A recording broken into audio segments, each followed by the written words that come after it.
ಮೂಕಂ ಕರೋತಿ ವಾಚಾಲಂ ಪಂಗುಂ ಲಂಘಾಯತೆ ಗಿರಿಂ ಯತ್ಕೃಪಾತಮಹಂ ವಂದೇ ಶ್ರೀಗುರುಂ ದೀನತಾರಿಣಂ. ನಮೋ ವಿಷ್ಣುಪಾದಾಯ ಕೃಷ್ಣಪ್ರೇಷ್ಠಾಯ ಭೂತಲೆ ಶ್ರೀಮತೆ ಭಕ್ತಿರಾಘವ ಸ್ವಾಮಿನಿಧಿ ನಾಮಿನಿ ನಮಸ್ತೆ ಗುರುಸೇವಾಯಾಂ ಸದಾ ನಿವೇದಿತಾತ್ಮಪಾದಾರ್ಥಂ ವರ್ಣಾಶ್ರಮ ಪ್ರಚಾರ. ಹರೇ ಕೃಷ್ಣ. ಎಲ್ರಿಗೂ ಧನ್ಯವಾದ ಇವತ್ತು ಸೇರಿದ್ದಕ್ಕೆ. ನಮ್ಮ ಒಂದು ಯಜ್ಞ ಇದು. ಈ ಯಜ್ಞದಲ್ಲಿ ಎಲ್ಲರೂ ಪಾಲ್ಗೊಳ್ತಾ ಇದ್ದೀರಿ, ನಾವೆಲ್ಲರೂ ಸೇರಿ ಮಾಡ್ತಿರುವಂತ ವಿಚಾರ ಇದು. ತುಂಬಾ ಧನ್ಯವಾದಗಳು. ಬಿಡದೆ ಬರ್ತಾ ಇದ್ದೀರಿ, ಅದು ನಮ್ಗೆಲ್ರಿಗೂ ಒಂದು ಪ್ರೋತ್ಸಾಹ. ಎಲ್ಲರೂ ಬರುವಾಗ ಪ್ರೋತ್ಸಾಹ, ಮತ್ತೆ ರೆಕಾರ್ಡಿಂಗ್ ಕೇಳೋ ವಿಚಾರ ಬೇರೆ. ಅದು ಅಷ್ಟು ಅಂದ್ರೆ ಈಗ ಕೂತ್ಕೊಂಡು ಪುಸ್ತಕ ತೆರೆದು ಓದಿ ಬರೆಯುವಾಗ ಸಿಗುವಂತ ಒಂದು ಖುಷಿ ರೆಕಾರ್ಡಲ್ಲಿ ಸಿಗುದಿಲ್ಲ. ನಿಜವಾಗಿ ನೋಡಿದರೆ ಏನೇ ಇರ್ಲಿ, ಎಷ್ಟಾಗತ್ತೋ ಅಷ್ಟು ಪ್ರಯತ್ನ ಪಡೋಣ. ಅದೇ ದೇವರು ಭಗವಂತನ ಏನು ನೋಡ್ತಾರೆ, ನಮ್ಮ ಪ್ರಯತ್ನವನ್ನು ನೋಡ್ತಾರೆ. ಅದ ಕಾರಣ ನಾವು ಪ್ರಯತ್ನವನ್ನ ಎಡೆಬಿಡದೆ ಕಂಟಿನ್ಯೂಸ್ ಆಗಿ ಮಾಡೋಣ. ಈಗ ನಿನ್ನೆ 2 ಶ್ಲೋಕ 3 ಶ್ಲೋಕ ಡಿಸ್ಕಷನ್ ಮಾಡಿದ್ದೇವೆ, ನೆನಪಿದೆ ಅನ್ಕೊಳ್ತೀನಿ. ಅದು ಯಾವುದೆಲ್ಲ ಅಂತ ಹೇಳಿದ್ರೆ 69, 68 ಮತ್ತು 67. 67 ಏನ್ ಹೇಳ್ತದೆ ಅಂತ ಹೇಳಿದ್ರೆ, ಒಂದು ಇಂದ್ರಿಯ ಕೂಡ ಯಾವ್ದಾದ್ರೂ ವಸ್ತುವಿನ ಕಡೆ ಹೋದ್ರೆ ಅದು ಇಡೀ ಅಧಪತನಕ್ಕೆ ಒಂದೇ ಇಂದ್ರಿಯ ಸಾಕು ಅಂತ ಹೇಳೋ ವಿಚಾರವನ್ನ ನಾವು ಡಿಸ್ಕಷನ್ ಮಾಡಿದ್ದೇವೆ. ಇಂದ್ರಿಯಾಣಿ ಹಿ ಚರತಾಂ ಯನ್ಮನೋ ಅನುಧೀಯತೆ ಅಂತ ಹೇಳಿ ಆ ಒಂದು ಶ್ಲೋಕವನ್ನು ನಾವು ನೋಡಿದ್ದೇವೆ. ಆಮೇಲೆ 69 ಅದನ್ನು ತೋರಿಸೋಣ. 68 ನೋಡಿದ್ದೇವೆ. ತಸ್ಮಾದ್ ಯಸ್ಯ ಮಹಾಬಾಹೋ ನಿಗೃಹೀತಾನಿ ಸರ್ವಶಃ. ಆದ ಕಾರಣ ಎಲ್ಲ ಇಂದ್ರಿಯಗಳನ್ನ ಹತೋಟಿಯಲ್ಲಿ ಇಡಬೇಕು ಅಂತ ಭಗವಂತ ಹೇಳ್ತಾರೆ. ಇಂದ್ರಿಯಾರ್ಥೇಭ್ಯ ತಸ್ಯ ಪ್ರಜ್ಞಾ ಪ್ರತಿಷ್ಠಿತ ಅಂತ ಹೇಳಿ. ಯಾರು ತನ್ನ ಇಂದ್ರಿಯವನ್ನು ಸಂಪೂರ್ಣವಾಗಿ ನಿಗ್ರಹಿಸಿಕೊಂಡು ಅದರ ವಸ್ತುವಿನ ಕಡೆ ಕರ್ಕೊಂಡು ಹೋಗುದಿಲ್ವೋ, ಮನಸ್ಸನ್ನ ಸಂಪೂರ್ಣ ನಿಗ್ರಹ ಮಾಡ್ತಾನೋ ಅಂಥವನು ಸ್ಥಿರ ಬುದ್ಧಿಯವನು ಅಂತ. ಅದಾದ್ಮೇಲೆ ಯಾರು ಅಂತ ಸ್ಥಿರ ಬುದ್ಧಿಯವನು ಹೇಗಿರ್ತಾನೆ, ಅವನು ರಾತ್ರಿ ಮಲಗುವುದಿಲ್ಲ, ಹಗಲು ಮಲಗ್ತಾನೆ. ಸ್ಥಿರ ಇಲ್ಲದವನು ಏನ್ ಮಾಡ್ತಾನೆ, ಹಗಲು ಎದ್ದಿರ್ತಾನೆ, ರಾತ್ರಿ ಮಲಗ್ತಾನೆ ಅಂತ ಹೇಳಿ ಅದರ ಗೂಢ ಅರ್ಥ ಕೂಡ ನಾವು ತಿಳ್ಕೊಂಡಿದ್ದೇವೆ. ಅದಾದ್ಮೇಲೆ ಇವತ್ತಿನ ಶ್ಲೋಕಕ್ಕೆ ಹೋಗೋಣ. ಇವತ್ತಿನ ಶ್ಲೋಕಕ್ಕೆ ಹೋಗೋಕ್ಕಿಂತ ಮುಂಚೆ ಇಷ್ಟೆಲ್ಲ ನಾವು ಮಾತಾಡ್ತಿದ್ದೇವೆ, ಇಷ್ಟೆಲ್ಲ ನಾವು ಅರ್ಥ ಮಾಡ್ಲಿಕ್ಕೆ ಪ್ರಯತ್ನ ಪಡ್ತಾ ಇದ್ದೇವೆ. ಯಾವುದ್ರ ಬಗ್ಗೆ? ಇಂದ್ರಿಯ ನಿಗ್ರಹ. ಇದೆಲ್ಲ ಸ್ಥಿತಪ್ರಜ್ಞಾ ಅಂತ ಹೇಳುವ ಒಂದು ಕಾನ್ಸೆಪ್ಟ್ ಇದೆಯಲ್ಲ, ಇದೆಲ್ಲ ಒಂದು ಇಂದ್ರಿಯಕ್ಕೆ ಸಂಬಂಧಪಟ್ಟ, ಇಂದ್ರಿಯನ್ನ ನಿಗ್ರಹ ಮಾಡಿ ಭಗವಂತನ ಸೇವೆ ಮಾಡುವಂತ ವಿಚಾರ. ಬರೀ ಭಗವಂತನ ಸೇವೆ ಅಲ್ಲ. ಅಂದ್ರೆ ಒಂದು ವಿಚಾರ ಹೌದು, ಭಗವಂತನ ಸೇವೆ ಮಾಡ್ತಾ ಮಾಡ್ತಾ ಇಂದ್ರಿಯ ನಿಗ್ರಹ ತನ್ನಿಂದ ತಾನೇ ಆಗ್ತದೆ ಅಂತ ಹೇಳೋದು ಒಂದು ವಿಚಾರ ಕರೆಕ್ಟ್. ಆದ ಕಾರಣ ನಮಗೆ ಹೋಪ್ ಇದೆ. ಇಂದ್ರಿಯ ನಿಗ್ರಹ ನಮಗೆ ಮಾಡ್ಲಿಕ್ಕೆ ಆಗ್ತಿಲ್ಲ, ಆದ್ರೆ ಭಗವಂತನ ಸೇವೆಯಲ್ಲಿ ತೊಡಗಿಸ್ತಾ ನಮ್ಮ ಇಂದ್ರಿಯ ನಿಗ್ರಹ ಆಗೋದನ್ನ ನಾವು ಕಾಣುತ್ತಾ ಇದ್ದೇವೆ. ಅದಲ್ಲದೆ ಇಂದ್ರಿಯ ನಿಗ್ರಹ ಆಗತ್ತೆ ಅಂತ ಹೇಳೋ ಒಂದು ನಂಬಿಕೆ ನಮಗಿದೆ. ಇಲ್ಲ ಅಂದ್ರೆ ನಮ್ಗೆ ಸಾಧ್ಯ ಇಲ್ಲ. ನಾವೆಲ್ಲ ಸಾಮಾನ್ಯ ವ್ಯಕ್ತಿಗಳಲ್ವಾ, ಯೋಗಿಗಳೆಲ್ಲ ಏನೂ ಅಲ್ಲ. ನಾವು ಕೂತ್ಕೊಂಡು ಒಂದು ಇಂದ್ರಿಯವನ್ನು ನಿಗ್ರಹ ಮಾಡೋದು ಅಂತ ಹೇಳಿದ್ರೆ ಸುಲಭವ? ಒಂದು ಪ್ರಶ್ನೆ ಕೇಳ್ತೇನೆ ನಾನು ನಿಮ್ಗೆ. ಆ ಯಾರಿಗಾದ್ರೂ ಹುಣ್ಣು ಅಥವಾ ಏನಾದ್ರೂ ಆಗಿದೆ ಯಾವ ಜೀವನದಲ್ಲಿ? ಎಲ್ರೂ ಆಗಿರ್ತದೆ, ನನಗಂತೂ ಆಗಿದೆ. ಆಗದವರು ಯಾರಾದ್ರೂ ಇದ್ದಾರೆ? ಹುಣ್ಣೇ ಆಗ್ಲಿಲ್ಲ ಜೀವನದಲ್ಲಿ ಅಂತ ಹೇಳಿ ಯಾರಾದ್ರೂ ಇದ್ದೀರಾ? ಹುಣ್ಣೇ ಆಗ್ಲಿಲ್ಲ, ಎಲ್ರಿಗೂ ಆಗಿದೆ. ಸೊ ಹುಣ್ಣಾದ್ರೆ ಏನು ಫೀಲ್ ಆಗತ್ತೆ? ಹುಣ್ಣಾದ್ರೆ ಏನು ಫೀಲ್ ಆಗ್ತದೆ? ನೋವಿದೆ, ಕರೆಕ್ಟ್. ಯಾರು ಹೇಳ್ತಾ ಇಲ್ಲ. ಹುಣ್ಣಾದ್ರೆ ಏನು ಫೀಲ್ ಆಗ್ತದೆ? ಪಸ್ ಬರುತ್ತೆ. ಫಸ್ಟ್ ಬರುತ್ತೆ ಅಲ್ಲ, ತುರಿಸ್ಬೇಕು ಅಂತ ಫೀಲ್ ಆಗುದಿಲ್ಲ? ಬ್ಲಡ್, ಹೌದು. ಒಣಗ್ಲಿಕ್ಕೆ ಸ್ಟಾರ್ಟ್ ಆಗುವಾಗ ಅದು ಅದೇ ಒಣಗ್ಲಿಕ್ಕಾಗ ಕೆರೆತ ತುರಿಸ್ಬೇಕು ಅಂತ ಫೀಲ್ ಆಗುತ್ತೆ. ಕೆರೆತ ಸ್ಟಾರ್ಟ್ ಆಗುತ್ತೆ. ಹೌದು.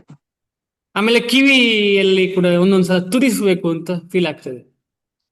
ಒಂದೊಂದ್ಸಲ ತುರಿಸ್ಬೇಕು ಅಂತ ಚಿಕ್ಕ ಮಕ್ಕಳೆಲ್ಲ ಸಿಕ್ಕಿದ್ ಹಾಕಿ ತುರಿಸ್ತಾರೆ. ತುರಿಸ್ಬೇಕು ಅಂತ ಫೀಲ್ ಆಗ್ತದೆ. ನಾವೆಲ್ಲ ಅದನ್ನ ಕಂಟ್ರೋಲ್ ಮಾಡ್ಲಿಕ್ಕೆ ಪ್ರಯತ್ನ ಮಾಡಿದ್ದೇವಾ?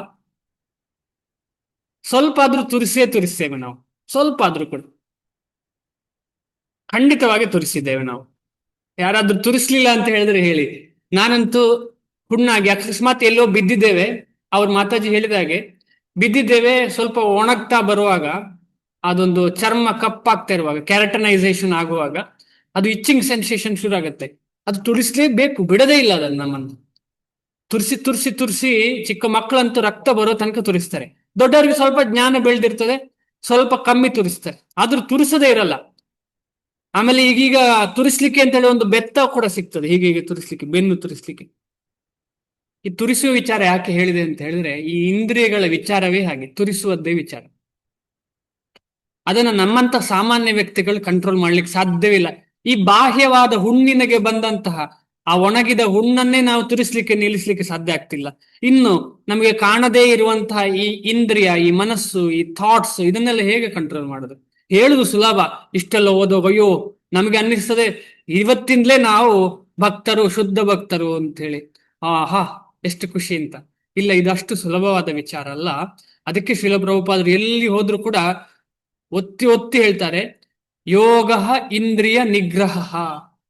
ಯೋಗ ಅಂತ ಹೇಳಿದ್ರೆ ಇಂದ್ರಿಯ ನಿಗ್ರಹ ಅಂತ. ಅದು ಭಕ್ತಿ ಯೋಗ ಇರ್ಲಿ, ಅಷ್ಟಾಂಗ ಯೋಗ ಇರ್ಲಿ, ಜ್ಞಾನ ಯೋಗ ಇರ್ಲಿ, ಕರ್ಮಯೋಗ ಇರ್ಲಿ, ಏನೇ ಯೋಗ ಇರ್ಲಿ, ಯೋಗ ಅಂದ್ರೆ ಫಸ್ಟ್ ಇಂದ್ರಿಯ ನಿಗ್ರಹ ಅಂತ ಹೇಳಿ. ಅದಕ್ಕೋಸ್ಕರ ಈ ಕಲಿಯುಗದಲ್ಲಿ ನಾವು ಇದಕ್ಕೆ ಕ್ವಾಲಿಫೈಡ್ ಅಲ್ಲ, ನಮ್ಗೆ ಎಳ್ಳಷ್ಟು ಕ್ವಾಲಿಫಿಕೇಶನ್ ಇಲ್ಲ. ಒಂದು ಉದಾಹರಣೆ ಇದೆಯಾ, ಹುಣ್ಣಾದಂತಹ ಒಣಗಿದಂತಹ ಚರ್ಮವನ್ನೇ ನಮಗೆ ತುರಿಸದೆ ನಿಲ್ಲಿಸ್ಲಿಕ್ಕೆ ಆಗ್ತಾ ಇಲ್ಲ. ಇನ್ನು ಒಳಗೆ ಇರುವಂತಹ ಮನಸ್ಸನ್ನ, ಇಂದ್ರಿಯಗಳನ್ನ ಹೇಗೆ ನಾವು ಹತೋಟಿಯಲ್ಲಿ ಇಟ್ಕೊಳ್ಳೋದು? ಸಾಧ್ಯವೇ ಇಲ್ಲದಂತ ವಿಚಾರ. ಆದ್ರೆ ನಮಗೆ ಹೋಪ್ ಆಫ್ಟರ್ ಹೋಪ್ ಅಂತ ಹೇಳಿದ್ರೆ ಭಗವಂತನ ಒಂದು ಕರುಣೆ.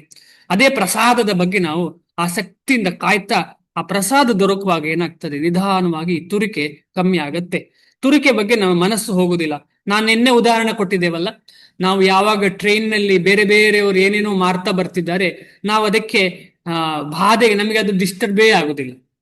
ಯಾಕಂದ್ರೆ ನಮಗೆ ಏನ್ ಸಿಕ್ಕಿದೆ, ಅದಕ್ಕಿಂತ ಮಿಗಿಲಾದಂತಹ ಹೈಯರ್ ಟೇಸ್ಟ್ ಸಿಕ್ಕಿದೆ. ಇದೇ ಭಕ್ತಿ. ಈ ಹೈಯರ್ ಟೇಸ್ಟ್ ಸಿಗುವಂತದ್ದೇ ಭಕ್ತಿ ಅಂತ ಅದ್ಭುತವಾದ ಒಂದು ಸಿಸ್ಟಮ್ ಇದು. ಯಾಕಂತ ಹೇಳಿದ್ರೆ ಯಾರು ಕೂಡ ಇದರ ಒಳಗೆ ಬಂದ್ರೆ ಶುದ್ಧರಾಗ್ತಾ ಹೋಗ್ತಾರೆ ನಿಧಾನಕ್ಕೆ. ಅದು ಅವರವರ ಕರ್ಮಕ್ಕೆ ಅನುಗುಣವಾಗಿ ಶುದ್ಧರಾಗ್ತಾ ಹೋಗ್ತಾರೆ, ಆಮೇಲೆ ಕೃಪೆಗೆ ಅನುಗುಣವಾಗಿ ಶುದ್ಧರಾಗ್ತಾ ಹೋಗ್ತಾರೆ. ಇವನ್ ಇಷ್ಟೇ ದಿವಸದಲ್ಲಿ ಶುದ್ಧ ಆಗ್ಬೇಕು ಅಂತ ಹೇಳಿಕ್ಕೆ ಆಗೋದಿಲ್ಲ. ಅದು ಡಿಪೆಂಡ್ಸ್, ಅವನ ಸಾಧನೆ, ಭಗವಂತನ ಕೃಪೆ, ಇದೆರಡರ ಮೇಲೆ ಡಿಪೆಂಡೆಂಟ್ ಆಗಿ ನಾವು ನಿಧಾನಕ್ಕೆ ಶುದ್ಧವಾಗ್ತಾ ಹೋಗ್ತೇವೆ. ಸೊ ಒಂದು ಶ್ಲೋಕ ಇದೆ, ನಾವು ಅದೆಲ್ಲೋ ಕೇಳಿದ ನೆನಪು ನನಗೆ. ಅಂಡಕಂಡಾಯಮಾನೇನ ಯತ್ಸುಖಂ ತವ ಭೂಪತೆ ಕರ್ಜನಾನಂತರಂ ದುಃಖಂ ಭೂಯಾತ್ತು ತವ ವೈರಿಣಾಮ್ ಅಂತ ಹೇಳಿ. ಇದೊಂದು ತಮಾಷೆಯ ಸಂಸ್ಕೃತ ಶ್ಲೋಕ. ಸಂಸ್ಕೃತ ಶ್ಲೋಕದಲ್ಲಿ ಬೈಲಿಕ್ಕೂ ಆಗತ್ತೆ, ಬೈಲಿಕ್ಕೂ ಆಗತ್ತೆ. ಇದು ಯಾರಿಗಾರು ಬೈಯುವ ಶ್ಲೋಕ ಇದು. ಅದೇನು ಶ್ಲೋಕ ಏನು ಹೇಳ್ತಾ ಇದೆ ಅಂತ ಹೇಳಿದ್ರೆ, ತುರಿಸುವಾಗ ಸಿಗುವ ಸುಖ ಇದೆಯಲ್ಲ, ಈಗ ತುರಿಸುವಾಗ ಸ್ವಲ್ಪ ಹೊತ್ತು ನಮ್ಗೆ ತುಂಬಾ ಖುಷಿ ಅನ್ನಿಸ್ತದೆ. ಈಗ ಎಲ್ಲೋ ತುರಿಕೆ ಆದ್ರೆ ಯಾರಿಗೂ ಹೇಳ್ತೇವಲ್ಲ, ಇಲ್ಲಿ ತುರ್ಸಪ್ಪ ತುರ್ಸಪ್ಪ ಅಂತ ಹೇಳ್ತೇವೆ ನಾವು, ಆಗ ಒಂದು ಖುಷಿ ತುರಿಸುತ್ತೆ. ಅದೇ ಅವನೇ ಏನೋ ಒಂದು ಏನೋ ಇಟ್ಕೊಂಡು ಜೋರಾಗಿ ತುರಿಸಿದ್ರೆ ಓ ಹೋಗಪ್ಪ ಅಂತ ಹೇಳ್ತೀವಿ ನಾವು. ಅಷ್ಟು ತುರ್ಸೋದು ಬೇಡ ನಮ್ಗೆ. ಅದು ಸ್ಮೂತ್ ಆಗಿರ್ಬೇಕು, ಒಳ್ಳೆ ಒಳ್ಳೆ ರೀತಿಯಲ್ಲಿ ಒಂದು ಒಂದು ಮೀಡಿಯಂ ಲೆವೆಲ್ ಅಲ್ಲಿ ಇರಬೇಕು. ತುಂಬಾ ಹೈ ಇಂಟೆನ್ಸಿಟಿ ಆಗಬಾರ್ದು, ಲೋ ಇಂಟೆನ್ಸಿಟಿ. ಲೋ ಇಂಟೆನ್ಸಿಟಿ ಏನ್ ಟಚ್ ಮಾಡ್ತಿದ್ಯಲ್ಲ ಅಂತ ಹೇಳ್ತೀವಿ. ಸೊ ಆ ಒಂದು ಸುಖ ಇದೆಯಲ್ಲ ತುರಿಸುವಾಗ, ಆ ಸುಖ ನನಗಿರ್ಲಿ, ಆಮೇಲೆ ತುರಿಸಿ ತುರಿಸಿ ಆದ ಮೇಲೆ ದುಃಖ ಸಿಗ್ತದಲ್ಲ, ಅದು ನನ್ನ ವೈರಿಗಿರ್ಲಿ ಅಂತ ಈ ಶ್ಲೋಕ ಹೇಳ್ತಾ ಉಂಟು. ಇದೊಂದು ತಮಾಷೆಗೋಸ್ಕರ ಹೇಳಿದಂತ ಶ್ಲೋಕ, ಇದಕ್ಕೂ ಅದಕ್ಕೂ ಏನು ಸಂಬಂಧ ಇಲ್ಲ ಆದ್ರೂ ಕೂಡ. ಸೊ ಈ ರೀತಿಯಲ್ಲಿ ನಾವು ಅರ್ಥ ಮಾಡ್ಕೊಳ್ಬಹುದು, ನಮ್ಮ ಇಂದ್ರಿಯಗಳನ್ನ ನಿಗ್ರಹ ಮಾಡೋದಷ್ಟು ಸುಲಭ ಇಲ್ಲ, ಮನಸ್ಸನ್ನು ನಿಗ್ರಹ ಮಾಡೋದು ಅದಕ್ಕೆ ಸುಲಭವಲ್ಲ. ಆದ ಕಾರಣ ಈ ಇಂದ್ರಿಯವನ್ನ, ಮನಸ್ಸನ್ನ ಎಷ್ಟಾಗ್ತದೆ ಅಷ್ಟು ಭಗವಂತನ ಸೇವೆಯಲ್ಲಿ ತೊಡಗಿಕೊಳ್ಳಿಕ್ಕೆ ಪ್ರಯತ್ನ. ಇದೇ ನಮಗೆ ಹೋಪ್, ಇದೇ ಒಂದು ನಮಗೆ ಸಾಧನಾ ಮಾರ್ಗ, ಇದೇ ಒಂದು ಹೋಪ್. ಆಕ್ಚುಲಿ ಇದಕ್ಕಿಂತ ಮಿಗಿಲಾದ ಹೋಪೇ ಇಲ್ಲ. ಈಗ ಜಪ ಮಾಡುವಾಗ ನಾವೆಲ್ಲ ಹೇಳ್ತೇವೆ, ನನ್ನ ಮನಸ್ಸಲ್ಲಿ ನಿಲ್ಲುವುದಿಲ್ಲ, ಮನಸ್ಸು ಹರೇ ಕೃಷ್ಣ ಮಹಾಮಂತ್ರದಿಲ್ಲ, ಎಲ್ಲ ಕಡೆ ಓಡಾಡ್ತಾ ಉಂಟು. ಯಾಕೆ ಓಡಾಡ್ತಾ ಉಂಟು? ಇದೇ ಕಾರಣ, ನಮ್ಗೆ ಇಂದ್ರಿಯ ನಿಗ್ರಹ ಅಷ್ಟು ಸುಲಭ ಇಲ್ಲ. ಹಾಗೆ ಹೇಳಿ ಅದಕ್ಕೆ ಏನು ಚಿಂತೆ ಮಾಡ್ಬೇಕಿಲ್ಲ. ಪುನಃ ಪುನಃ ಪುನಃ ಪುನಃ. ಈಗ ಶಾಸ್ತ್ರ ಹೇಳ್ತದೆ, ನಾವು ಪುನಃ ಪುನಃ ಇಲ್ಲಿ ಬರುವುದು ಯಾಕೆ ಅಂತ ಹೇಳಿದ್ರೆ, ಆಧ್ಯಾತ್ಮಿಕ ವಿಚಾರಗಳ ಚಿಂತನೆ ಇಲ್ಲದೆ ಭೌತಿಕವಾದ ವಿಚಾರಗಳನ್ನ ಚಿಂತೆ ಮಾಡುವ ಕಾರಣ ಪುನಃ ಪುನಃ ಇಲ್ಲಿ ಬರ್ತೇವೆ. ಪ್ರಹ್ಲಾದ ಮಹಾರಾಜ ಹೇಳ್ತಾರೆ, ಪುನಃ ಪುನಃ ಚರ್ವತಿ ಚರ್ವಣ ನಾಮ. ಅಗ್ದದನ್ನೇ ಅಗಿಯುವಂಥದ್ದು ನಾವು, ಅಗ್ದದನ್ನೇ ಅಗಿಯುದು ಅಂದ್ರೆ, ಈಗ ನಾನು ನಿನ್ನೆ ಏನ್ ಮಾಡಿದ್ರೆ ಅದನ್ನೇ ಇವತ್ತು ಮಾಡುದು, ಅದನ್ನೇ ನಾಳೆ ಮಾಡುದು, ಪುನಃ ಬರುದು ಅದನ್ನೇ ಮಾಡ್ಲಿಕ್ಕೆ. ಯಾವುದದು? ಇಂದ್ರಿಯ ಭೋಗ. ಇಂದ್ರಿಯ ಭೋಗ ಮಾಡ್ಲಿಕ್ಕೆ ನಾವು ವಾಪಸ್ ವಾಪಸ್ ವಾಪಸ್ ವಾಪಸ್ ಇಲ್ಲಿ ಬರ್ಬೇಕು. ಆ ಇಂದ್ರಿಯ ಭೋಗಗಳ ವಿಚಾರಕ್ಕೋಸ್ಕರ ನಾವು ಇಲ್ಲಿ ಬರ್ಬೇಕಾಗ್ತದೆ. ಇದರಿಂದ ವ್ಯತಿರಿಕ್ತವಾದದ್ದು, ಇದಕ್ಕೆ ಒಪೋಸಿಟ್ ಆದ್ದನ್ನ ನಾವು ಮಾಡಿದ್ರೆ ಅದರಿಂದ ಕಳಚಿಕೊಳ್ತೇವೆ ನಾವು. ಸ್ವರ್ಗ ಮೋಕ್ಷ ದ್ವಾರಂ ಅಪಾವೃತಂ ಅಂತ ಹೇಳ್ತಾರೆ. ಇದು ಹೇಗೆ ಅಂತ ಹೇಳಿದ್ರೆ, ನಾವು ಹಿಂದೆ ಕೂಡ ಕೇಳಿದ್ದೇವೆ, ನಾವು ಭೌತಿಕವಾದಂತಹ ಇಂದ್ರಿಯ ಭೋಗದಲ್ಲಿ ಎಷ್ಟು ನಾವು ಆಸಕ್ತಿ ವಹಿಸಿದ್ದೇವೆ, ಭೌತಿಕವಾದ ಇಂದ್ರಿಯ ಭೋಗದಲ್ಲಿ ನಾವು ಎಷ್ಟು ಆಸಕ್ತಿ ವಹಿಸಿದ್ದೇವೆ. ಯಾವುದೋ ವಿಚಾರ ಇರ್ಬೋದು, ನಾಲಿಗೆಯಿಂದ ತಿನ್ನುವಂಥದ್ದು ಇರ್ಬೋದು, ಕಿವಿಯಿಂದ ಕೇಳುವಂಥದ್ದು ಇರ್ಬೋದು, ಕಣ್ಣಿಂದ ನೋಡುವಂತಿರ್ಬೋದು ಇರಬಹುದು, ಮೂಗಿಂದ ಸ್ಮೆಲ್ ಮಾಡುವಂಥದ್ದು ಇರ್ಬೋದು. ಇದೆಲ್ಲ ನಾವು ಇಂದ್ರಿಯ ಭೋಗಗಳು. ಅಂದ್ರೆ ಭಗವಂತನಿಗೆ ಸೇವೆ ಮಾಡಲಿಕ್ಕೆ ಉಪಯೋಗಿಸದೆ ನಮಗೆ ನೇರವಾಗಿ ಸೇವೆ ತಗೊಳ್ಳುವಂಥದ್ದು ಇಂದ್ರಿಯ ಭೋಗ. ಈ ಇಂದ್ರಿಯ ಭೋಗಕ್ಕೆ ನಾವು ಎಷ್ಟು ಆಸಕ್ತರಾಗಿದ್ದೇವೆ, ಅದೇ ಆಸಕ್ತಿಯನ್ನ ಅದೇ ಆಸಕ್ತಿಯನ್ನ ಭಗವಂತನ ಭಕ್ತರ ಕಡೆಗೆ ಮತ್ತು ಭಕ್ತರ ಸೇವೆಯ ಕಡೆಗೆ ತಿರುಗಿಸಿದ್ರೆ ಆಗ ಏನಾಗ್ತದೆ ಅಂತ ಹೇಳಿ ಮೋಕ್ಷದ್ವಾರಂ ಅಪಾವೃತಂ ಅಂತ. ಅಂದ್ರೆ ನಮಗೆ ನಿಜವಾದ ಮೋಕ್ಷದ ಕಡೆಗೆ ದಾರಿ ಸಲೀಸಾಗಿ ಬಾಗಿಲು ಓಪನ್ ಆಗ್ತದೆ. ಅಷ್ಟೇ ಮಾಡ್ಬೇಕಾದ್ ನಾವು ನಮ್ಮ ಸಮಯವನ್ನ ಈಗ ವ್ಯರ್ಥ ಅಂತ ಅನ್ಕೊಳ್ಬಾರ್ದು. ಭಗವದ್ ಸೇವೆಯಲ್ಲಿ ಮತ್ತು ಭಗವಂತನ ಭಕ್ತರಲ್ಲಿ ಭಕ್ತರ ಜೊತೆ ಒಡನಾಟಕ್ಕೋಸ್ಕರ ಉಪಯೋಗಿಸಲೇಬೇಕು. ಅದೇ ಒಂದು ಸುಲಭವಾದಂಥ ವಿಚಾರ. ಭಕ್ತರ ಸಂಘವೇ ಸುಲಭವಾದಂಥ ವಿಚಾರ. ಇದು ಪುನಃ ಪುನಃ ಹೇಳಿದ್ರು ಕೂಡ ಮಾಡೋಕ್ಕಾಗೋದ ವಿಚಾರ. ಇದು ಕೆಲವೊಂದ್ಸಲ ನಮಗೆ ಮಾಡ್ಲಿಕ್ಕೆ ಆಗಲ್ಲ. ನಾವು ಅನ್ಕೊಳ್ತೀವಿ ಇವತ್ತು ಅಲ್ಲಿಗೆ ಹೋಗ್ಬೇಕು, ಪ್ರೋಗ್ರಾಮ್ ಇದೆ, ಭಗವದ್ಗೀತೆ ಕ್ಲಾಸ್ ಇದೆ, ಆದರೆ ಕಾರಣಾಂತರಗಳಿಂದ ಹೋಗ್ಲಿಕ್ಕೆ ಆಗಲ್ಲ. ಯಾಕೆ ಅಂತ ಹೇಳಿದ್ರೆ ನಮ್ಮ ಮನಸ್ಸು ಅಷ್ಟು ಹೇಳಿತದೆ ನಮ್ಮನ್ನು, ಬೇಡ ಬೇಡ ಅಂತ ಹೇಳಿ. ಹೋಗಿ 4 ದಿವಸ ಆದ್ಮೇಲೆ 1 ವಾರ ಆದ್ಮೇಲೆ ಬೇಡ, ಇನ್ನು ಬೇಡ ಅಂತ ಅನ್ಸುತ್ತೆ. ಅಲ್ಲಿ ಏನೋ ಯಾರೋ ಒಬ್ಬ ಏನೋ ಹೇಳಿದೆ ಅಂದ್ರೆ ಅದನ್ನೇ ಮನಸ್ಸಲ್ಲಿ ಅಯ್ಯೋ ಅವ್ರು ಹಾಗೆ ಹೇಳಿದ್ರು ಅಂತೇಳಿ. ಈ ರೀತಿಯಲ್ಲಿ ನಾವು ನಮ್ಮ ಭೌತಿಕವಾದ ಮನಸ್ಸಿಂದ ಆಧ್ಯಾತ್ಮಿಕವಾದ ಮನಸ್ಸಿನ ಹತ್ರ ಹೋಗ್ಲಿಕ್ಕೇ ದೂರ ಆಗ್ತೇವೆ ನಾವು. ಆದ ಕಾರಣ ನಾವು ಏನು ಇಲ್ಲಿ ಚಿಂತೆ ಮಾಡ್ಬೇಕು ಅಂತ ಹೇಳಿದ್ರೆ, ಸಂಘ ಮಾಡುದು ಯಾಕೆ ಅಂತ ಹೇಳಿದ್ರೆ ಸಂಪೂರ್ಣವಾಗಿ ಆ ಸಂಘದಿಂದಲೇ ಭಗವಂತನ ಪ್ರೀತಿ, ಭಗವಂತನ ಸೇವೆ ದೊರಕುವಂಥದ್ದು. ಈ ರೀತಿಯಲ್ಲಿ ಅರ್ಥ ಮಾಡ್ತಾ ಭಗವಂತ ಈ 4ನೇ ಪ್ರಶ್ನೆ, ಅರ್ಜುನ ಹಾಕಿದ 4ನೇ ಪ್ರಶ್ನೆಗೆ ಇನ್ನೂ ಮುಂದೆ ಉತ್ತರ ಏನ್ ಕೊಡ್ತಾನೆ ಅಂತ ತಿಳ್ಕೊಳ್ತಾ ಮುಂದೆ ಹೋಗೋಣ. 69 ಆಯ್ತು. 70ನೇ ಶ್ಲೋಕ.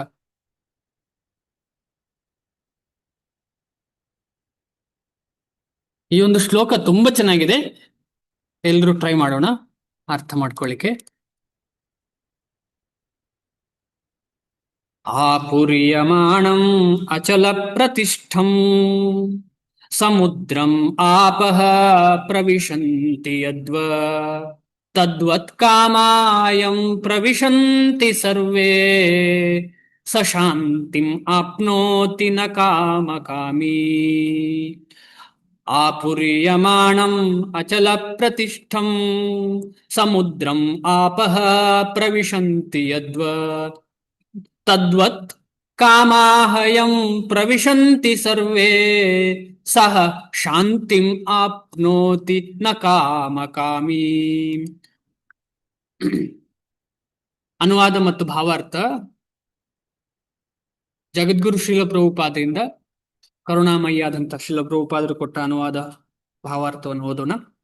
ಸದಾ ನದಿಗಳು ಪ್ರವೇಶಿಸಿ ನೀರು ತುಂಬುತ್ತಿದ್ದರೂ ಶಾಂತವಾಗಿರುವ ಸಾಗರದಂತೆ, ಸದಾ ನದಿಗಳು ಪ್ರವೇಶಿಸಿ ನೀರು ತುಂಬುತ್ತಿದ್ದರೂ ಶಾಂತವಾಗಿರುವ ಸಾಗರದಂತೆ ನಿರಂತರವಾಗಿ ಹರಿದು ಬರುವ ಕಾಮಗಳಿಂದ ಮನಸ್ಸು ಕಲಕದಂತಿರುವ ಮನುಷ್ಯನು ಮಾತ್ರವೇ ಶಾಂತಿಯನ್ನು ಸಾಧಿಸಬಲ್ಲ. ಇಂತಹ ಕಾಮಗಳನ್ನು ತೃಪ್ತಿಗೊಳಿಸಲು ಶ್ರಮಿಸುವವನಿಗೆ ಶಾಂತಿ ದೊರೆಯಲಾರದು. ಅದ್ಭುತ ಇದು. ಅಂದ್ರೆ ನಮಗೆ ಕಾಮನೆಗಳು ಇಲ್ಲ ಅಂತ ಇಲ್ಲಿ ಇಲ್ವೇ ಇಲ್ಲ, ಬರಿಲೇ ಇಲ್ಲ. ಕಾಮ ಬರ್ತಾ ಇರ್ತದೆ, ಇಂದ್ರ ಇರುದೇ ಅದಕ್ಕೆ ಬರ್ತಾ ಇರ್ತದೆ. ಅದಕ್ಕೆ ಹೇಳಿದ್ ನಮ್ಮಂತವರಿಗೆ ಇದನ್ನು ಕಂಟ್ರೋಲ್ ಮಾಡ್ಲಿಕ್ಕೆ ಸಾಧ್ಯ ಇಲ್ಲ ಅಂತ. ನಾವು ತೃಪ್ತಿಗೊಳಿಸ್ಲಿಕ್ಕೆ ಪ್ರಯತ್ನ ಪಡ್ತೇವೆ. ಯಾಕೆಂದ್ರೆ ಎಷ್ಟೋ ಜನ್ಮದಿಂದ ತೃಪ್ತಿಗೊಳಿಸ್ತಾ ಇದ್ದೇವೆ ಅದನ್ನು ಯಾರು ತೃಪ್ತಿಗೊಳಿಸ್ಲಿಕ್ಕೆ ಪ್ರಯತ್ನವೇ ಪಡುವುದಿಲ್ಲ. ಅದು ಬರ್ಲಿ ಏನ್ ತೊಂದರೆ ಇಲ್ಲ, ಹಾಗೆಯೇ ಅದನ್ನ ನಿರ್ಮನಸ್ಕರಾಗಿ ಅದನ್ನ ಚಿಂತೆ ಇಲ್ಲ ಅದರ ಬಗ್ಗೆ, ಅಂತವನನ್ನ ಸ್ಥಿತಪ್ರಜ್ಞ ಅಂತ ಕರೀತಾನೆ. ಅಂದ್ರೆ ಸಾಗರಕ್ಕೆ ಹೋಲಿಸಿದ್ದಾನೆ ಸ್ಥಿತಪ್ರಜ್ಞನನ್ನ. ಹೇಗಿರ್ತಾನೆ ಸ್ಥಿತಪ್ರಜ್ಞ ಅಂದ್ರೆ ಸಾಗರದ ಹಾಗೆ, ತುಂಬುವ ಕೊಡ ತುಳುಕುವುದಿಲ್ಲ ಅಂತ ಹೇಳಿದ ಹಾಗೆ, ಸಾಗರದ ಹಾಗೆ ಎಷ್ಟು ಬೇಕಿದ್ರು ನೀರು ಬಂದು ತುಂಬಲಿ, ಅದು ಓವರ್ಫ್ಲೋ ಆಗೋದಿಲ್ಲ ಅಂತ ಹೇಳುದಿಲ್ಲ. ಅದು ಓವರ್ಫ್ಲೋ ಆಗೋ ಕಾನ್ಸೆಪ್ಟೇ ಇಲ್ಲ. ಏನೋ ಒಂದು ಕೆಲವು ವಿಚಾರದಲ್ಲಿ ಆಗಿರ್ಬೋದು, ಸುನಾಮಿ ಬರುವಾಗ ಹಾಗೆ ಹೀಗೆಲ್ಲ ಆಗಿದೆ. ಅದು ಬಿಟ್ರೆ ಸಾಧ್ಯವೇ ಇಲ್ಲದಂತ ವಿಚಾರ ಓವರ್ಫ್ಲೋ ಆಗೋದು ಅಂತ ಹೇಳಿ. ಅಂದ್ರೆ ಎಷ್ಟೇ ನೀರು ಬರಲಿ ಅದು ಏನು ಅದಕ್ಕೆ ಡಿಸ್ಟರ್ಬ್ ಆಗೋದು. ಈ ರೀತಿಯಲ್ಲಿ ನಮ್ಗೆ ಅರ್ಥ ಮಾಡ್ಕೊಳ್ಬಹುದು. ನಾವು ಈ ರೀತಿಯಲ್ಲಿ ಸಂಪೂರ್ಣವಾಗಿ ಸ್ಯಾಚುರೇಟೆಡ್ ಅಂತ ಹೇಳ್ತಾರೆ. ಸ್ಯಾಚುರೇಟೆಡ್ಗೆ ಅಂದ್ರೆ ಪುನಃ ಹಾಕಿದ್ರೆ ಅದರಿಂದ ಏನು ಡಿಸ್ಟರ್ಬೇ ಆಗೋದಿಲ್ಲ, ಆರಾಮದಲ್ಲಿ ರಿಲ್ಯಾಕ್ಸ್ ಆಗಿರ್ತದೆ ಮನಸ್ಸು. ಅಂತ ಸ್ಟೇಜಿಗೆ ತಲುಪಬೇಕಿದ್ರೆ ಒಂದೇ ಒಂದು ಸೊಲ್ಯೂಷನ್ ಅದಕ್ಕೆ ಅಂತ ಹೇಳಿದ್ರೆ ಭಕ್ತಿ ಮಾಡೋದು ಅಷ್ಟೇ. ನಮಗೆ ಆ ಸ್ಟೇಜಿಗೆ ಬರ್ಲಿಕ್ಕೆ ಸಾಧ್ಯವೇ ಇಲ್ಲ ಅಂತ ಹೇಳಿದ್ರೆ ಬೇರೆ ಯಾವುದೇ ಯೋಗ ಮಾರ್ಗದಿಂದ ಈ ಸ್ಟೇಜಿಗೆ ಬರ್ಲಿಕ್ಕೆ ಸಾಧ್ಯವಿಲ್ಲ. ಆದ ಕಾರಣ ನಮಗೆ ಭಕ್ತಿ ಮಾರ್ಗದಲ್ಲಿ ಈ ಸ್ಟೇಜಿಗೆ ತುಂಬಾ ಸುಲಭವಾಗಿ ಬರ್ಲಿಕ್ಕೆ ಆಗ್ತದೆ. ಯಾಕೆಂತ ಹೇಳಿದ್ರೆ ಅದು ಕೃಪೆಯಿಂದ ಬರುವಂಥದ್ದು. ನಾವೆಲ್ಲ ಹೇಗೆ ಸಿದ್ಧರಾಗಬೇಕು? ಕೃಪಾ ಸಿದ್ಧರಾಗಬೇಕು. ನಾವು ಸಾಧನೆಯಿಂದ ಸಿದ್ಧಿ ಸಿಗ್ಲಿಕ್ಕೆ ಸಾಧ್ಯ ಇಲ್ಲ. ನಮಗೆ ಸಾಧನೆಯಿಂದ ಸಿದ್ಧಿ ಸಾಧ್ಯವೇ ಇಲ್ಲ. ಯಾರಾದ್ರೂ ನಿಮ್ಗೆ ಆ ತರ ಮನಸ್ಸಲ್ಲಿ ಇದೆ, ನಾನು ಸಾಧನೆ ಮಾಡಿ ಸಿದ್ಧಿ ತಗೊಳ್ತೇನೆ ಅಂತ ಹೇಳಿದ್ರೆ ಅದು ನಮಗೆ ನಾವೇ ಮೋಸ ಮಾಡುವಂತ ಯೋಚನಾ ಲಹರಿ. ಅದು ಏನು ಸಂಶಯ ಇಲ್ಲ ಅದಕ್ಕೆ. ಬೆಳಿಗ್ಗೆ ಹೋಗುವಾಗ ಅಲ್ಲಿ ಅದು ತಿಂತೇನೆ, ಇದು ತಿಂತೇನೆ, ಆ ಕೆಲಸ ಮಾಡ್ತೇನೆ, ಈ ಕೆಲಸ ಮಾಡ್ತೇನೆ, ಆಮೇಲೆ ನನಗೆ ಹೇಳ್ತಿದ್ದೇನೆ ನಾನು ಸಿದ್ಧನಾಗ್ತಾ ಇದ್ದೇನೆ ಅಂತ ಹೇಳಿ, ಜಪ ಮಾಡ್ತಾ ಇದ್ದೇನೆ, ಸಿದ್ಧ ಇಲ್ಲ. ಈ ಸಾಧನೆ ಅಂತ ಹೇಳುವಂಥದ್ದು ಭಗವಂತನ ಪ್ರೀತಿಗೋಸ್ಕರ ಅಂತ ಅಷ್ಟೇ. ಸಾಧನೆಯಿಂದ ನಮಗೆ ಸಿಗ್ತದೆ ಅಂತ ಅಲ್ಲ. ಸಾಧನೆ ಇಂಪಾರ್ಟೆಂಟ್, ಆದ್ರೆ ಸಾಧನೆಯಿಂದಲೇ ನಮಗೆ ಏನು ಸಿಗುವುದಿಲ್ಲ, ಭಗವಂತ ಮತ್ತು ಭಕ್ತರ ಕೃಪೆಯಿಂದ ಸಿಗುವಂಥದ್ದು ನಮಗೆ. ಇಷ್ಟದವರೆಗೆ ಸಿಕ್ಕಿದಂತ ಭಕ್ತಿಯೂ ಕೃಪೆಯಿಂದ, ಮುಂದೆ ಸಿಗುವಂಥದ್ದು ಕೃಪೆಯಿಂದ.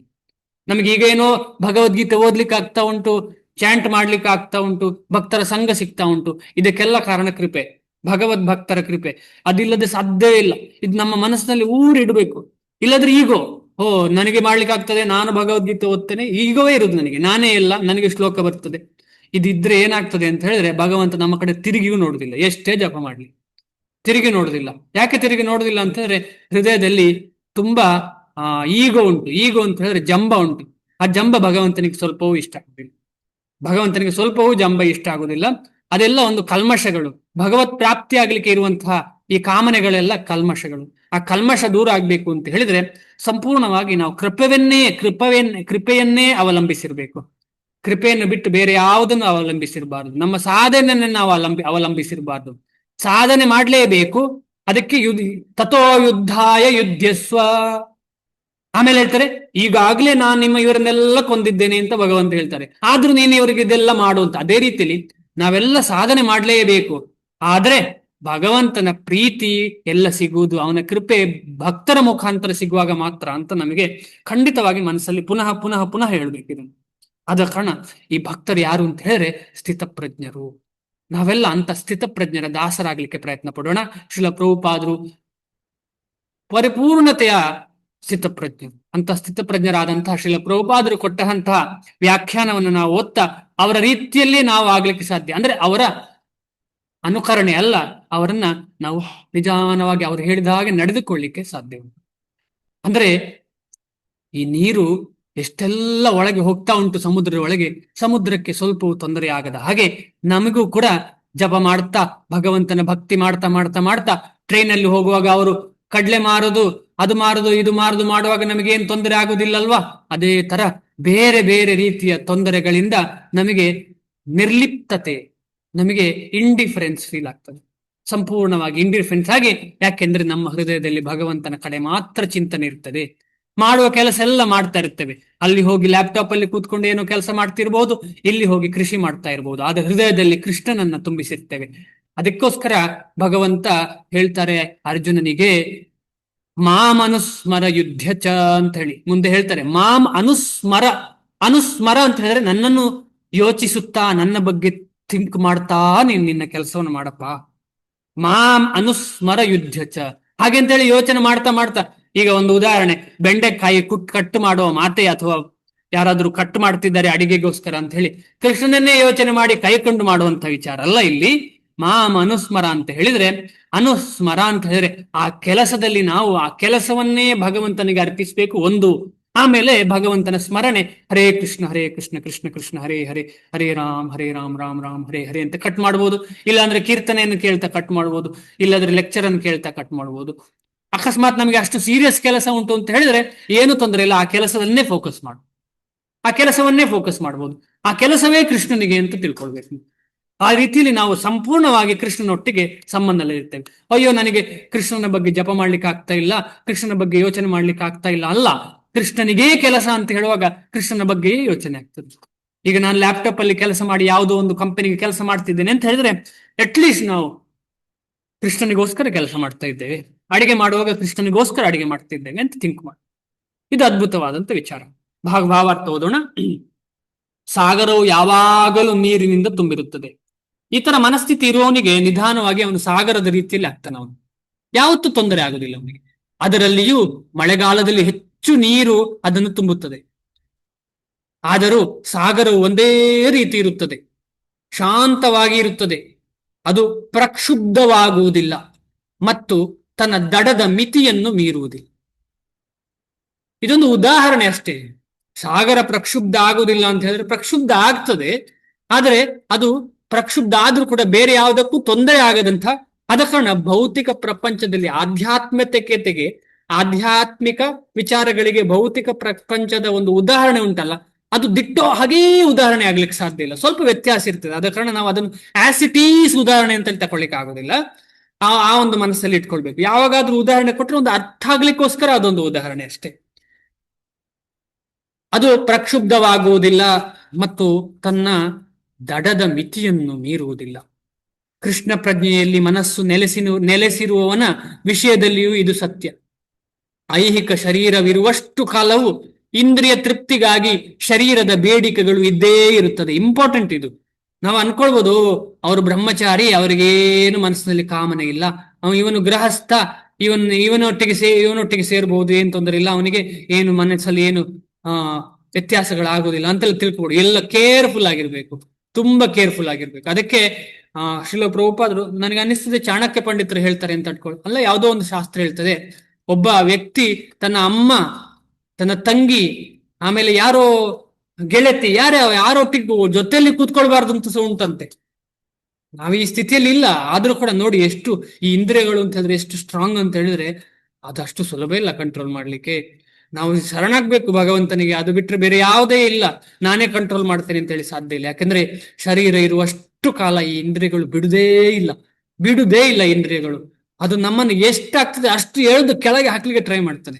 ಬಾ ಬಾ ಅಂತ ಹೇಳಿ ಎಳೆದು ಕೆಳಗೆ ಹಾಕುದು, ಹಗ್ಗದಿಂದ ಎಳೆದು ಕೆಳಗೆ ಹಾಕ್ತದೆ.